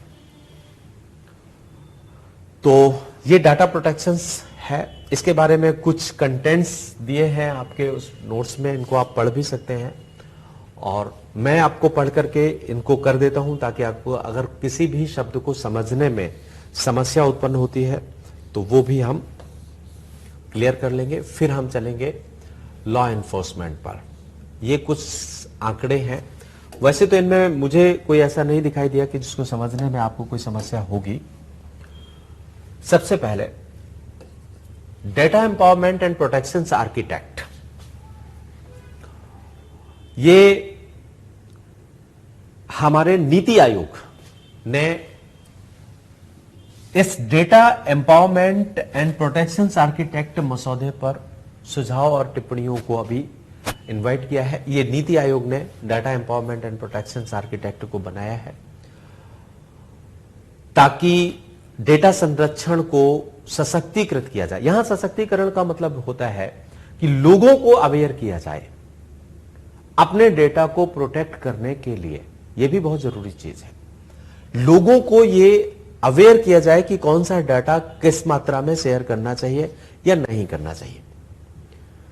तो डेटा को सशक्तिकरण करने के साथ जोड़ा जाए, समन्वित किया जाए, वित्तीय बहिष्करण और बड़े पैमाने पर उत्पन्न हुए डेटा का उपयोग करने के लिए डेटा को साइलो या इन्हीं को डेटा कोष्ठागार कहते हैं, साइलो या कोषागार में पड़े रहने से रोका जाए। डेटा सशक्तिकरण मैंने आपको बताया, लोगों को अवेयर करना, लोग स्वयं या जो अपने मीडिएशंस के माध्यम से अपने डेटाज को एक दूसरे को शेयर करते हैं, वहां ध्यान रखा जाए। डेटा का कैसे उपयोग होता है इसको लेकर लोगों को जागरूकता बढ़ाना, यह सशक्तिकरण में आता है। निजता के अधिकार और उनके पास हो, इसके प्रयोग करने में वो सक्षम हो। अपनी रुचि के प्रमुख मुद्दों के बारे में डेटा के प्रकटीकरण की मांग करने में सक्षम हो। इसका उपयोग संस्थानों को उत्तरदायी बनाता है।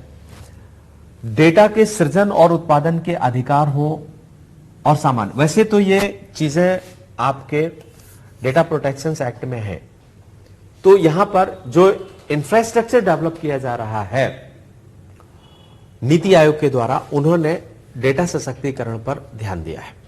दूसरा एक प्रोविजन है data empowerment and protection architectures की खास विशेषताएं क्या है। जो प्रोविजन है उन्हीं को आप विशेषताओं में भी लिख सकते हैं।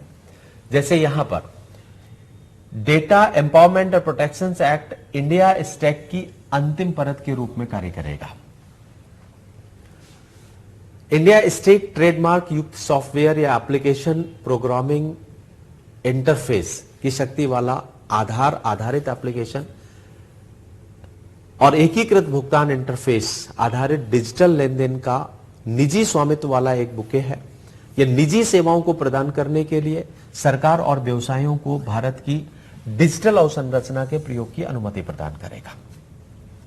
दूसरी बात, संगठन केंद्रित प्रणाली से वैयक्तिक केंद्रित प्रणाली, मतलब data empowerment and protection act नीति का लक्ष्य इस विचारधारा पर कार्य करना है कि व्यक्ति अपने वैयक्तिक डेटा के उचित उपयोग को लेकर स्वयं सर्वश्रेष्ठ निर्णायक होगा। इसके बाद कंसेंट मैनेजमेंट, तकनीकी बनावट, इन सब पर ध्यान दिया जा रहा है इस आर्किटेक्ट में। तो ये आप डेटा के बारे में ध्यान रखेंगे। इसके बाद नेक्स्ट टॉपिक है हमारा विधि प्रवर्तन में प्रौद्योगिकी की भूमिका। विधि प्रवर्तन में प्रौद्योगिकी की भूमिका, और आजकल तो आप देख ही रहे हैं कि कानून को लागू करने में कितनी भूमिका बढ़ रही है। थोड़ा सा हम लोग ब्रेक ले लेते हैं और ब्रेक के बाद मैं इस टॉपिक पर चर्चा करता हूं, ठीक है। तो विधि प्रवर्तन में प्रौद्योगिकी की भूमिका, role of technology in law enforcement.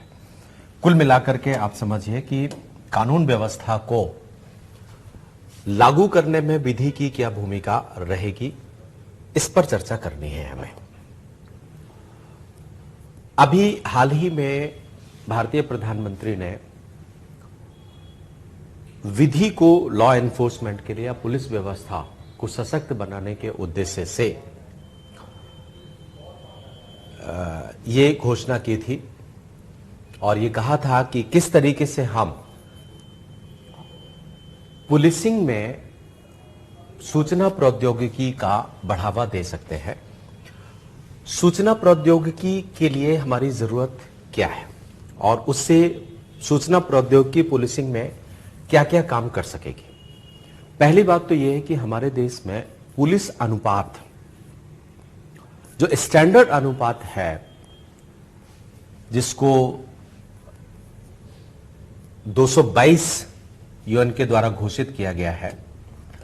United Nations ने 1 लाख जनसंख्या पर 222 की सिफारिश की है। वहीं पर हमारे देश में आनुपातिक तौर पर लगभग है ये 150 प्रति 1 लाख से कम है। कुछ कुछ प्रांत तो ऐसे हैं जहां पर 120 से 125 पुलिसकर्मी है 1 लाख की जनसंख्या पर। एक आनुपातिक तौर पर लगभग 150 पूरे देश में यह व्यवस्था है। तो अगर पुलिस अनुपात कम है, पुलिस और जनसंख्या के अनुपात में कमी है, तो इंफॉर्मेशन टेक्नोलॉजी का प्रयोग करके हम इस कमी की भरपाई कर सकते हैं। एक तो बेनिफिट हमें यह होगा, अर्थात प्रौद्योगिकी से क्या होता है कि एक व्यक्ति 4 लोगों का काम कर लेता है, स्मूथ हो जाता है, काम करना सरल हो जाता है, स्मार्ट हो जाता है।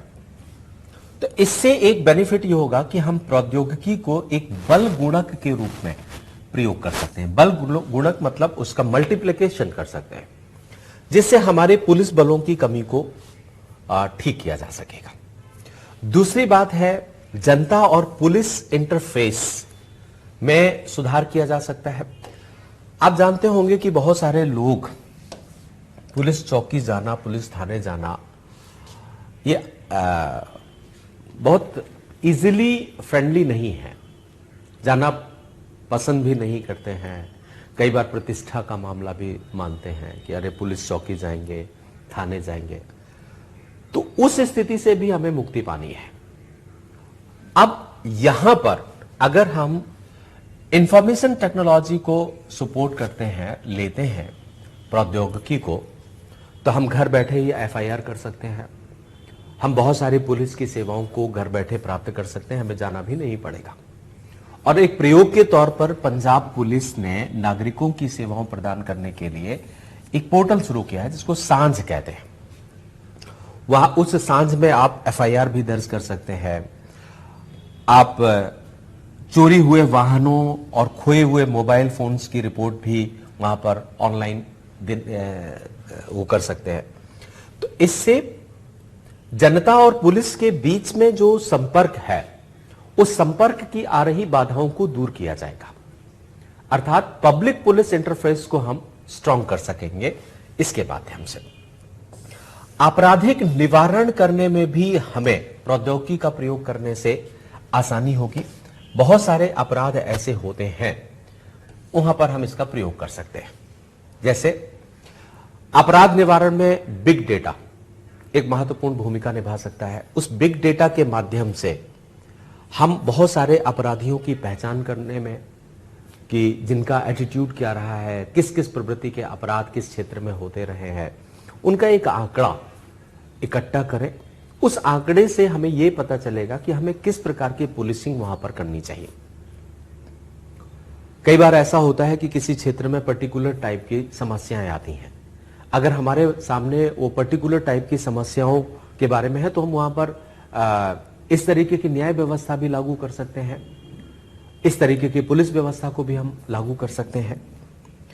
तो अपराध निवारण में अच्छी स्थिति आएगी। हम वहां पर आर्टिफिशियल इंटेलिजेंस का प्रयोग कर सकते हैं। अभी सरकार ने राष्ट्रीय स्वचालित चेहरा पहचान प्रणाली नफ्रस के कार्यान्वयन को इसी के आधार पर मंजूरी दी है, जिससे क्या होगा कि अगर आप मास्क लगाए हुए हैं, ऐसा कोई मेकअप किया हुआ है जिससे आपकी पहचान छुप जाए, तो भी अपराधी को पहचाना जा सकेगा इस प्रणाली के माध्यम से। तो हम इंफॉर्मेशन टेक्नोलॉजी के द्वारा अपराधों का या अपराधियों का पता लगा सकते हैं। प्रौद्योगिकी प्रभावी रूप से अपराधी की डिजिटल पदचिह्न प्राप्त करने में मदद करती है, जैसे मोबाइल फॉरेंसिक टेक्नोलॉजी, फोटो है, एसएमएस है, वीडियो इत्यादि। इन सब से आप इसकी पहचान कर सकते हैं। आर्टिफिशियल इंटेलिजेंस का प्रयोग कर सकते हैं।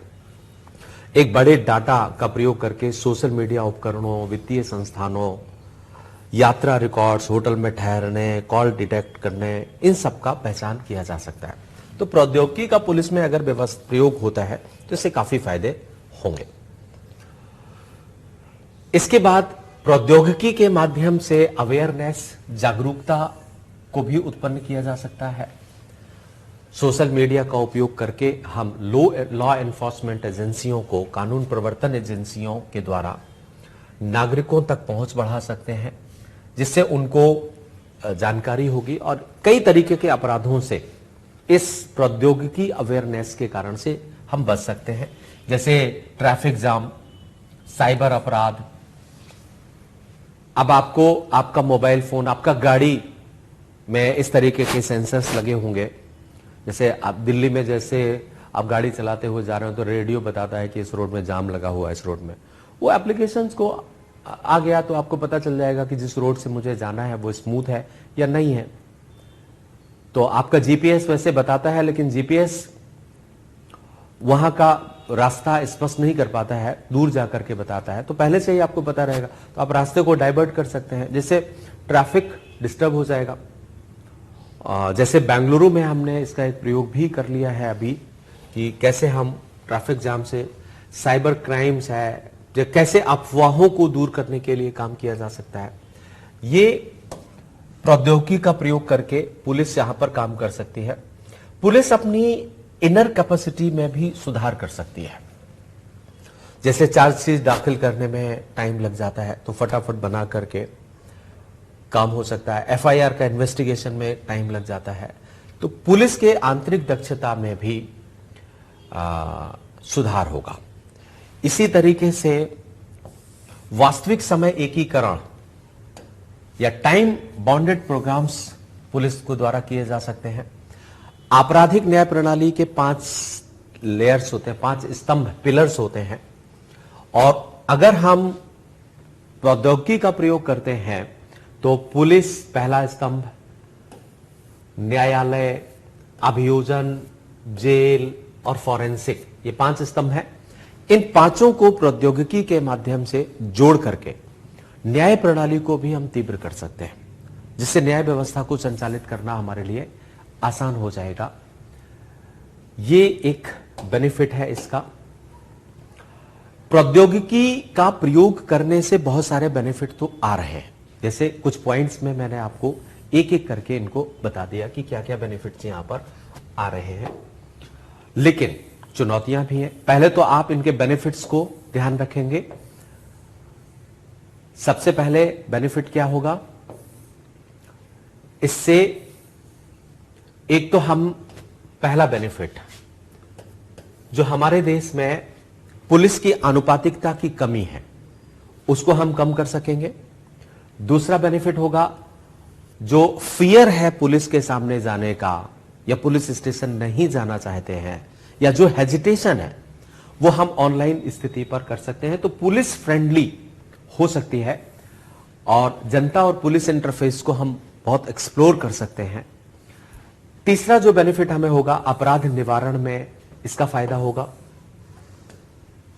तीसरा बेनिफिट आपने देखा कि अपराध निवारण में टेक्नोलॉजी का प्रयोग होगा, अपराधियों का पता लगाने के लिए काम हो सकता है।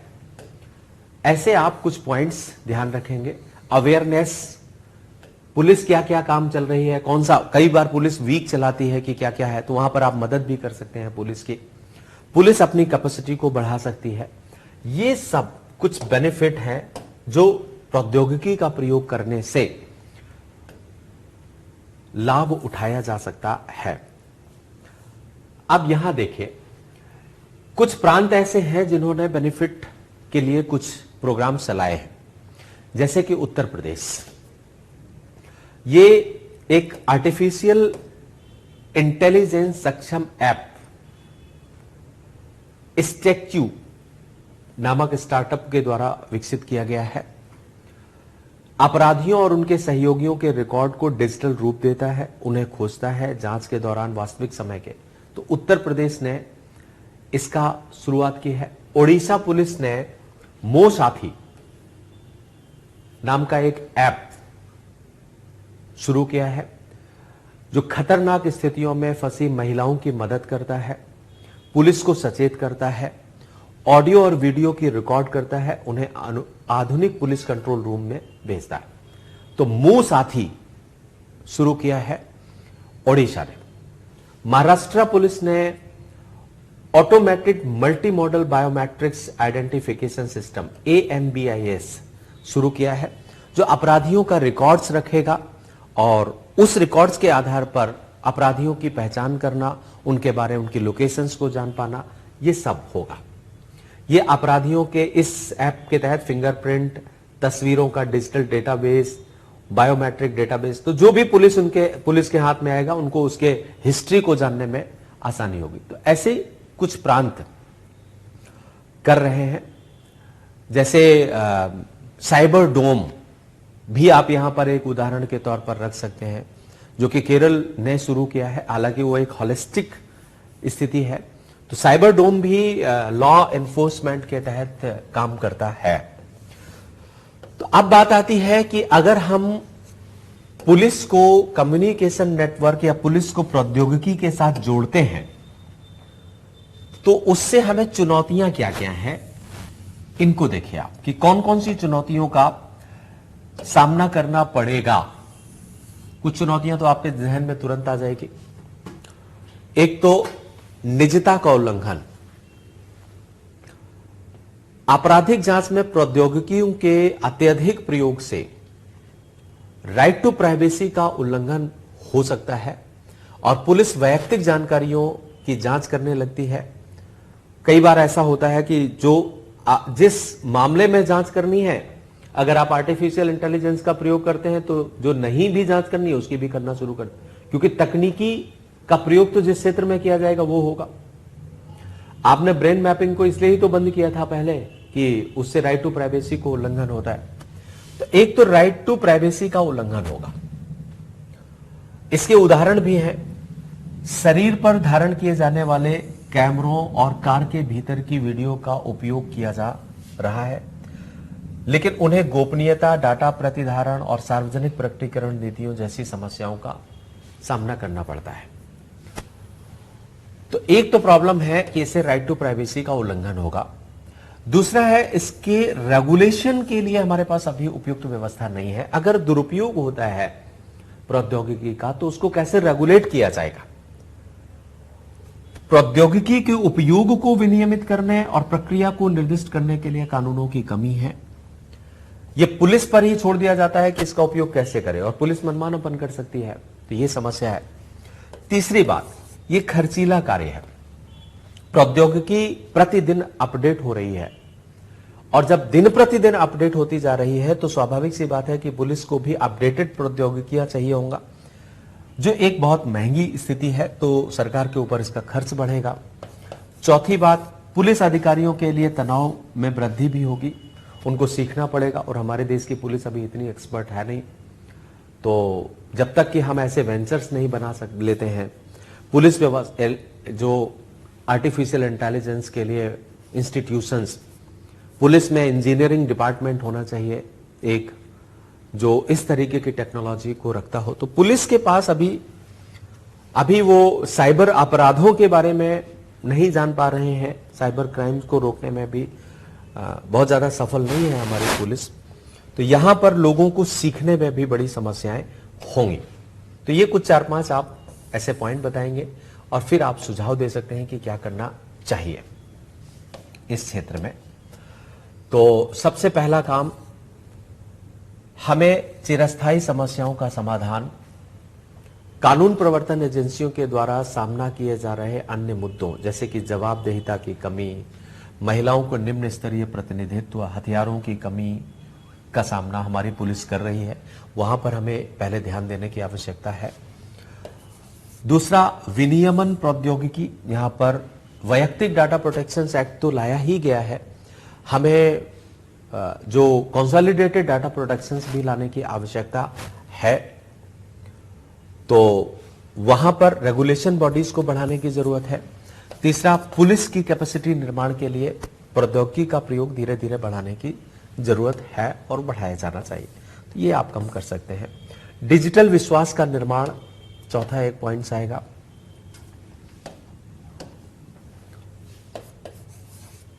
डिजिटल नैतिकता को आत्मसात करने की आवश्यकता है। तो ये पुलिस इन्फोर्समेंट में पुलिस कानूनों को लागू करने में, कानून व्यवस्था को लागू करने में प्रौद्योगिकी के महत्व पर एक साधारण सी बात है यहां पर। अब बात आती है चार धाम यात्रा, चार धाम प्रोजेक्ट, हमारा चार धाम राजमार्ग परियोजना, इसको लेकर के चर्चाएं रही हैं और सुप्रीम कोर्ट में ये मामला पहुंचा, क्या क्या स्थिति है उस पर चर्चा हम थोड़ी करते हैं। पहले तो हम जान लेते हैं कि ये चार धाम परियोजना हमारी है क्या, इसको नाम चार धाम दिया गया है, ये किस दृष्टिकोण से महत्वपूर्ण है और उच्चतम न्यायालय ने देश की सुरक्षा और पर्यावरण की संबंध में चुनौतियों को किस तरीके से बैलेंस किया है। पहले तो मैं आपको चार धाम यात्रा, ये चार धाम यात्रा मैं बोल देता हूं तो आप चार धाम प्रोजेक्ट ही समझें, क्योंकि जहन में लगा रहता है ना चार धाम यात्रा, चार धाम यात्रा, और मुझे जाना भी है थोड़ा, तो मैं सोच रहा हूं कि ये परियोजना है हमारी और इस परियोजना के तहत दिल्ली से NH-34 के माध्यम से आप यहां पर ऋषिकेश पहुंचेंगे। इसके बाद पहला रास्ता यह है जो आपको यमुनोत्री गंगोत्री यहां तक ले जाएगा, एक बड़ा रोड होगा। NH-94 को और बड़ा किया जाएगा, बिग किया जाएगा। 142 किलोमीटर का रास्ता है ये, यहां से लेकर के और यहां तक, और ये यमुनोत्री। इसके बाद फिर आप नीचे आकर के और ऐसे रुद्रप्रयाग, यहां से गौरीकुंड या केदारनाथ तक आप पहुंचेंगे। 76 किलोमीटर का है, इसको वॉइड करने का काम है।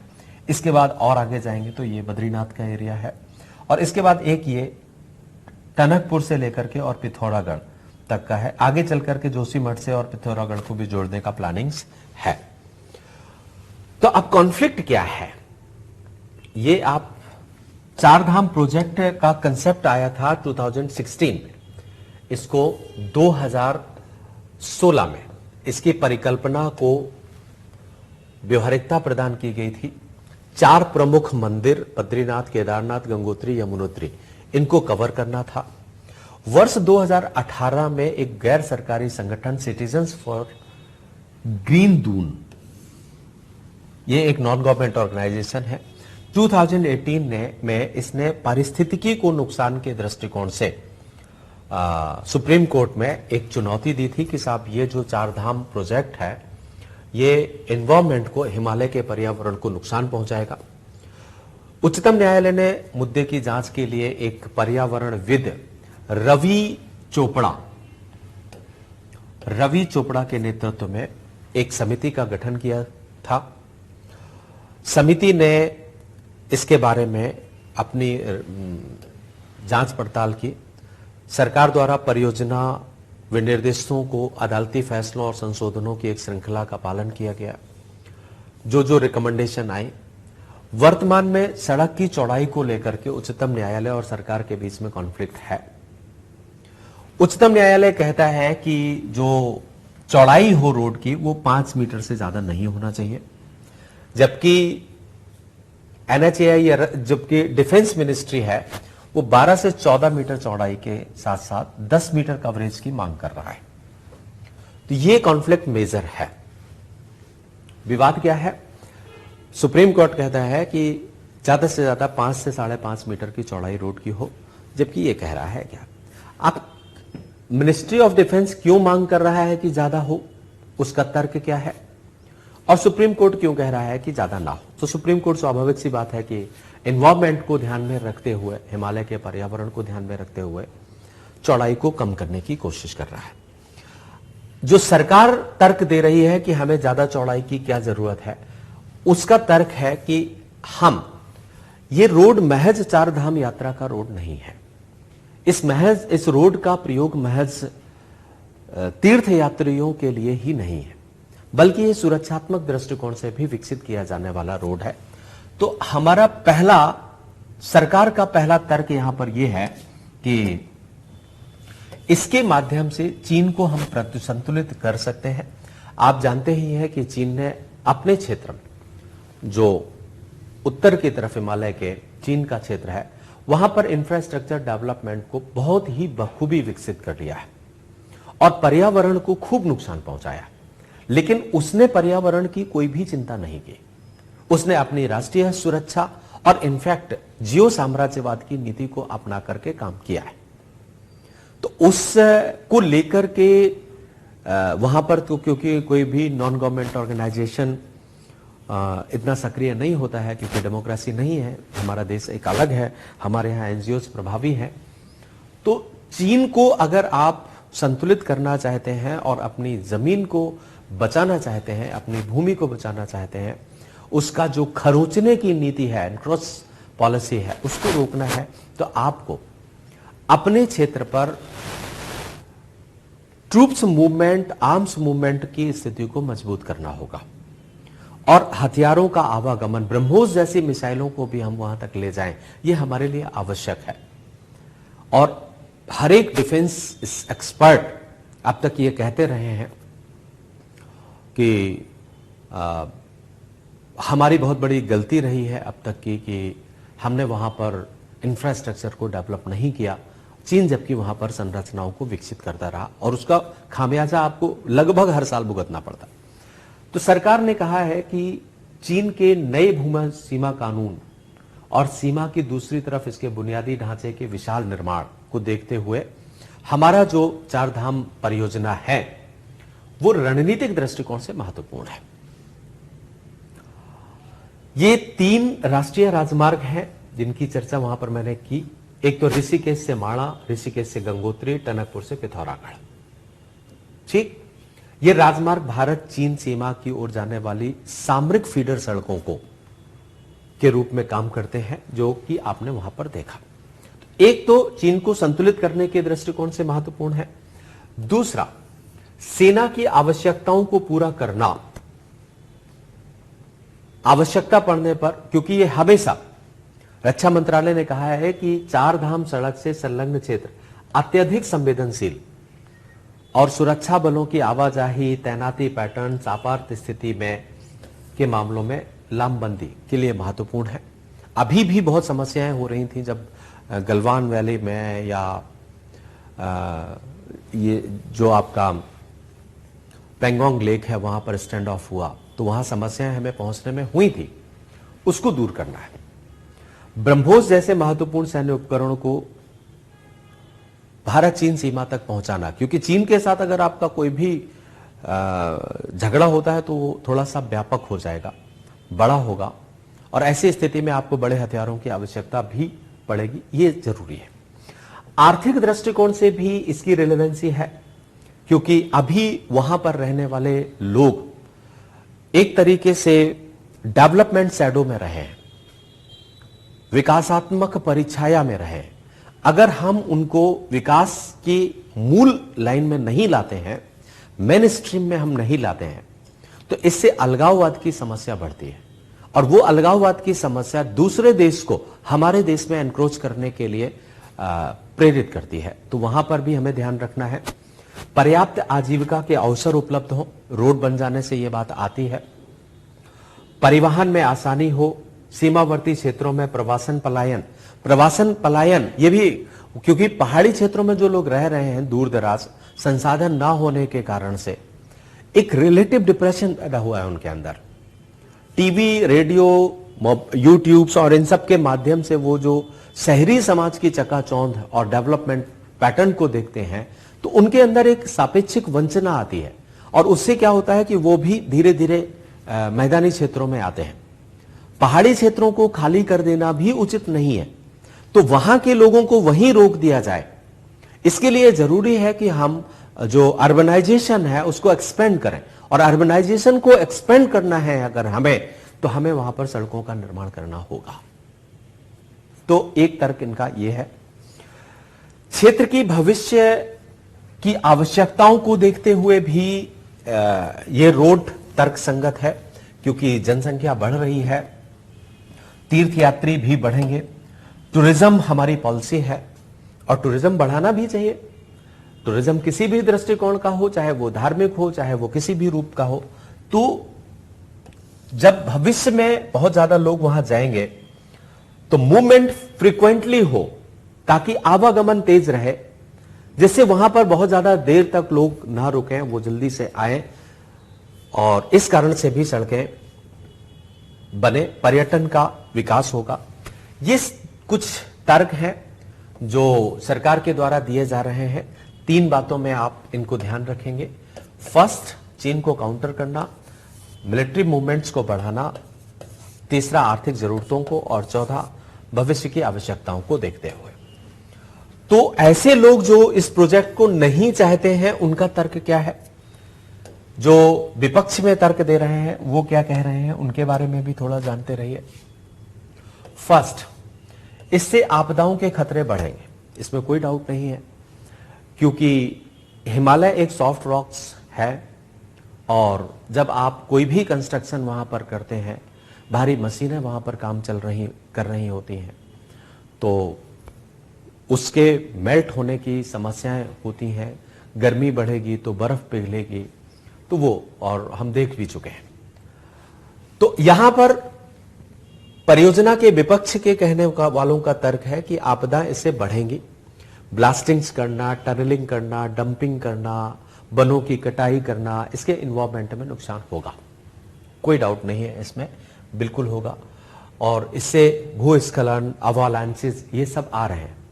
लेकिन एक बात जरूर मैं यहीं पर आपको बता देना चाहता हूं, ये हमारा चीन के द्वारा किया गया डेवलपमेंट का 5% भी नहीं है।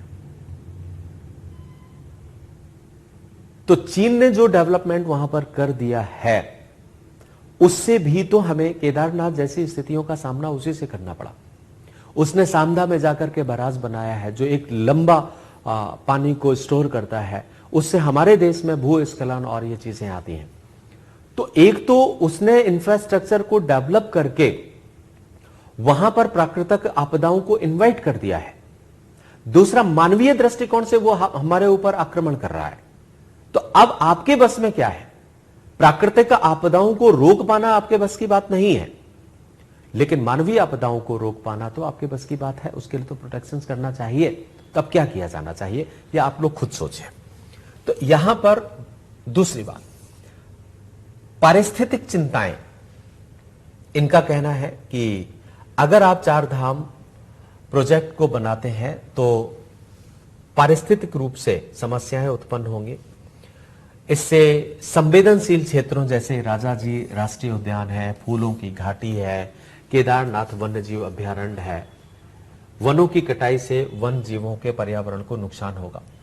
तो यहां इन लोगों का यह तर्क है, लेकिन इसका प्रॉब्लम तो सॉर्ट हो सकता है कि आपको जो वन्य जीवी अभयारण्य हैं या ये हैं, उनको थोड़ा बहुत इधर उधर करना होगा, बहुत ज्यादा नुकसान तो इससे नहीं होगा। तीसरी बात, क्षेत्रीय जलवायु तापमान, निर्माण गतिविधि के कारण से वातावरण में कार्बन का उत्सर्जन होगा। इसके अतिरिक्त 4 धाम प्रोजेक्ट से पूरा होने के बाद सड़क वाहनों की अधिक संख्या होगी, यह भी बिल्कुल ठीक है। चौथी बात, क्षेत्र में ग्लेशियरों के लिए खतरा होगा। ये सब तर्क पर्यावरणविदों के ठीक है, इसमें कोई डाउट नहीं है। लेकिन क्या ये तर्क चाइनीज एनक्रोचमेंट को रोकने के लिए तर्कसंगत हैं? ये प्रश्न मैं आपके लिए देखता हूं। चीन जब वहां पर संरचनाओं को इतना विकसित कर चुका है, हिमालय की रक्षा करना आपका दायित्व है और आपकी आवश्यकता है। ऐसी स्थिति में अगर आप एनवायरमेंट को ध्यान में रखेंगे, सबको पता था कि कोविड के दौरान जो वो इंजेक्शन लगता था ना, रेमडेसिविर, वो बहुत नुकसान करता है शरीर को। रेमडेसिविर वो बहुत शरीर को, उसके साइड इफेक्ट बहुत ज्यादा हैं, लेकिन कोविड से बचने के लिए लोगों ने लगाया या नहीं, बस यही मामला है। यहां पर बहुत नुकसान है एनवायरमेंट को, लेकिन चीन से बचने के लिए आपको रेमडेसिविर लगाना होगा या नहीं, यह प्रश्न है। इसको आधार बना करके आपको काम करना है। राष्ट्रीय सुरक्षा आपका एग्जिस्टेंस को बढ़ाती है। एनवायरमेंट के लिए अतिरिक्त प्रावधान किए जा सकते हैं, अतिरिक्त वृक्षारोपण को बढ़ावा दिया जा सकता है। यह शर्त लगाई जा सकती है कि जहां आप रोड बनाएंगे उसके चारों तरफ वृक्षारोपण किस मात्रा में होगा, कितने पैमाने में होगा। जितने वृक्ष काटे जाएं उससे 3 गुना 4 गुना वृक्षारोपण को बढ़ावा दिया जाए, ये कंडीशन लगाई जा सकती है। लेकिन इंफ्रास्ट्रक्चर को डेवलप होने से रोकना, वो भी चीन बॉर्डर पर, मेरे दृष्टिकोण से तर्कसंगत नहीं होगा। तो इसको ध्यान में रखते हुए आप इसका कंक्लूजन कर देंगे और ये आपके सारे टॉपिक्स इंटरनल सिक्योरिटी के कंप्लीट हुए। 4 टॉपिक्स थे, इनको हमने कंप्लीट कर लिया है। इनको आप आंसर लिखने की कोशिश करिएगा। प्रश्न बड़े साधारण तरीके से बन सकते हैं, जैसे अगर हम 4 धाम यात्रा पर, 4 धाम प्रोजेक्ट पर प्रश्न बनाएं तो 4 धाम परियोजना पर्यावरण के दृष्टिकोण से या 4 धाम परियोजना पर पर्यावरणीय और रक्षात्मक मूल्यों को ध्यान में रखते हुए उत्पन्न विवादों की समीक्षा कीजिए और तर्क प्रस्तुत कीजिए कि, या आप अपना मत प्रकट कीजिए कि इसमें 4 धाम प्रोजेक्ट को लेकर के क्या किया जा सकता है। तो सुझावात्मक सवाल आएगा। तो मेरा तो मत ये रहेगा कि अगर मैं जो सुझाव दूंगा वो ये होगा कि 4 धाम प्रोजेक्ट को कंटिन्यू रखने की आवश्यकता है। हां, जिस तरीके से वृक्षारोपण को बढ़ावा, क्योंकि टनल्स बनाने से भी वो होंगे, लेकिन उसको वृक्षारोपण के माध्यम से रोका भी जा सकता है। तो आप नंबर ऑफ पेड्स ये लगाएं और कुछ कंडीशंस वहां पर लगा दें, लेकिन प्रोजेक्ट को रोकना उचित नहीं रहेगा। ठीक है। एक प्रश्न है,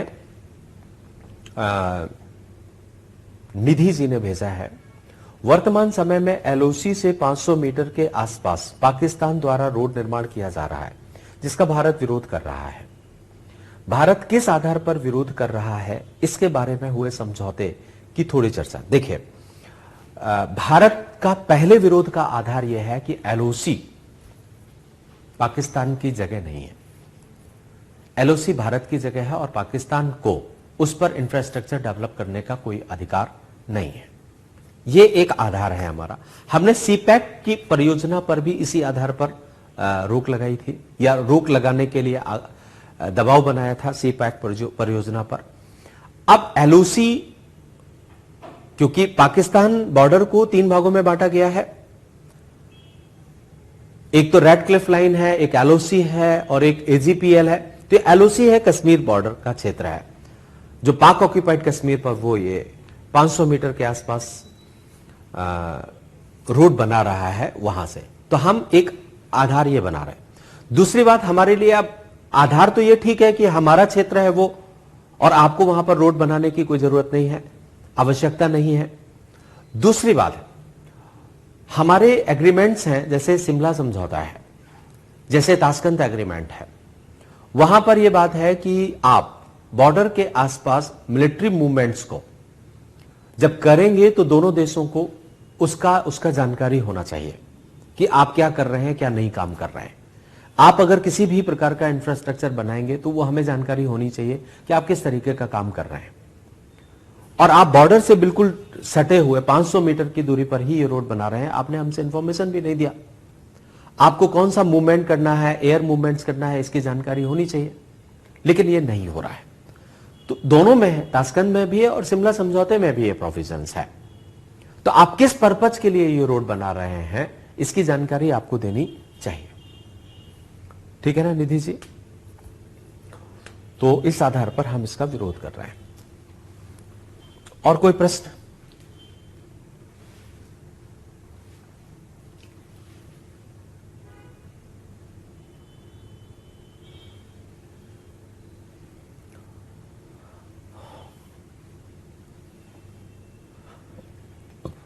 तो ठीक है, फिर हम लोग यहीं पर बाइंड करते हैं इस क्लास को। फिर मिलते हैं। Okay, thank you very much.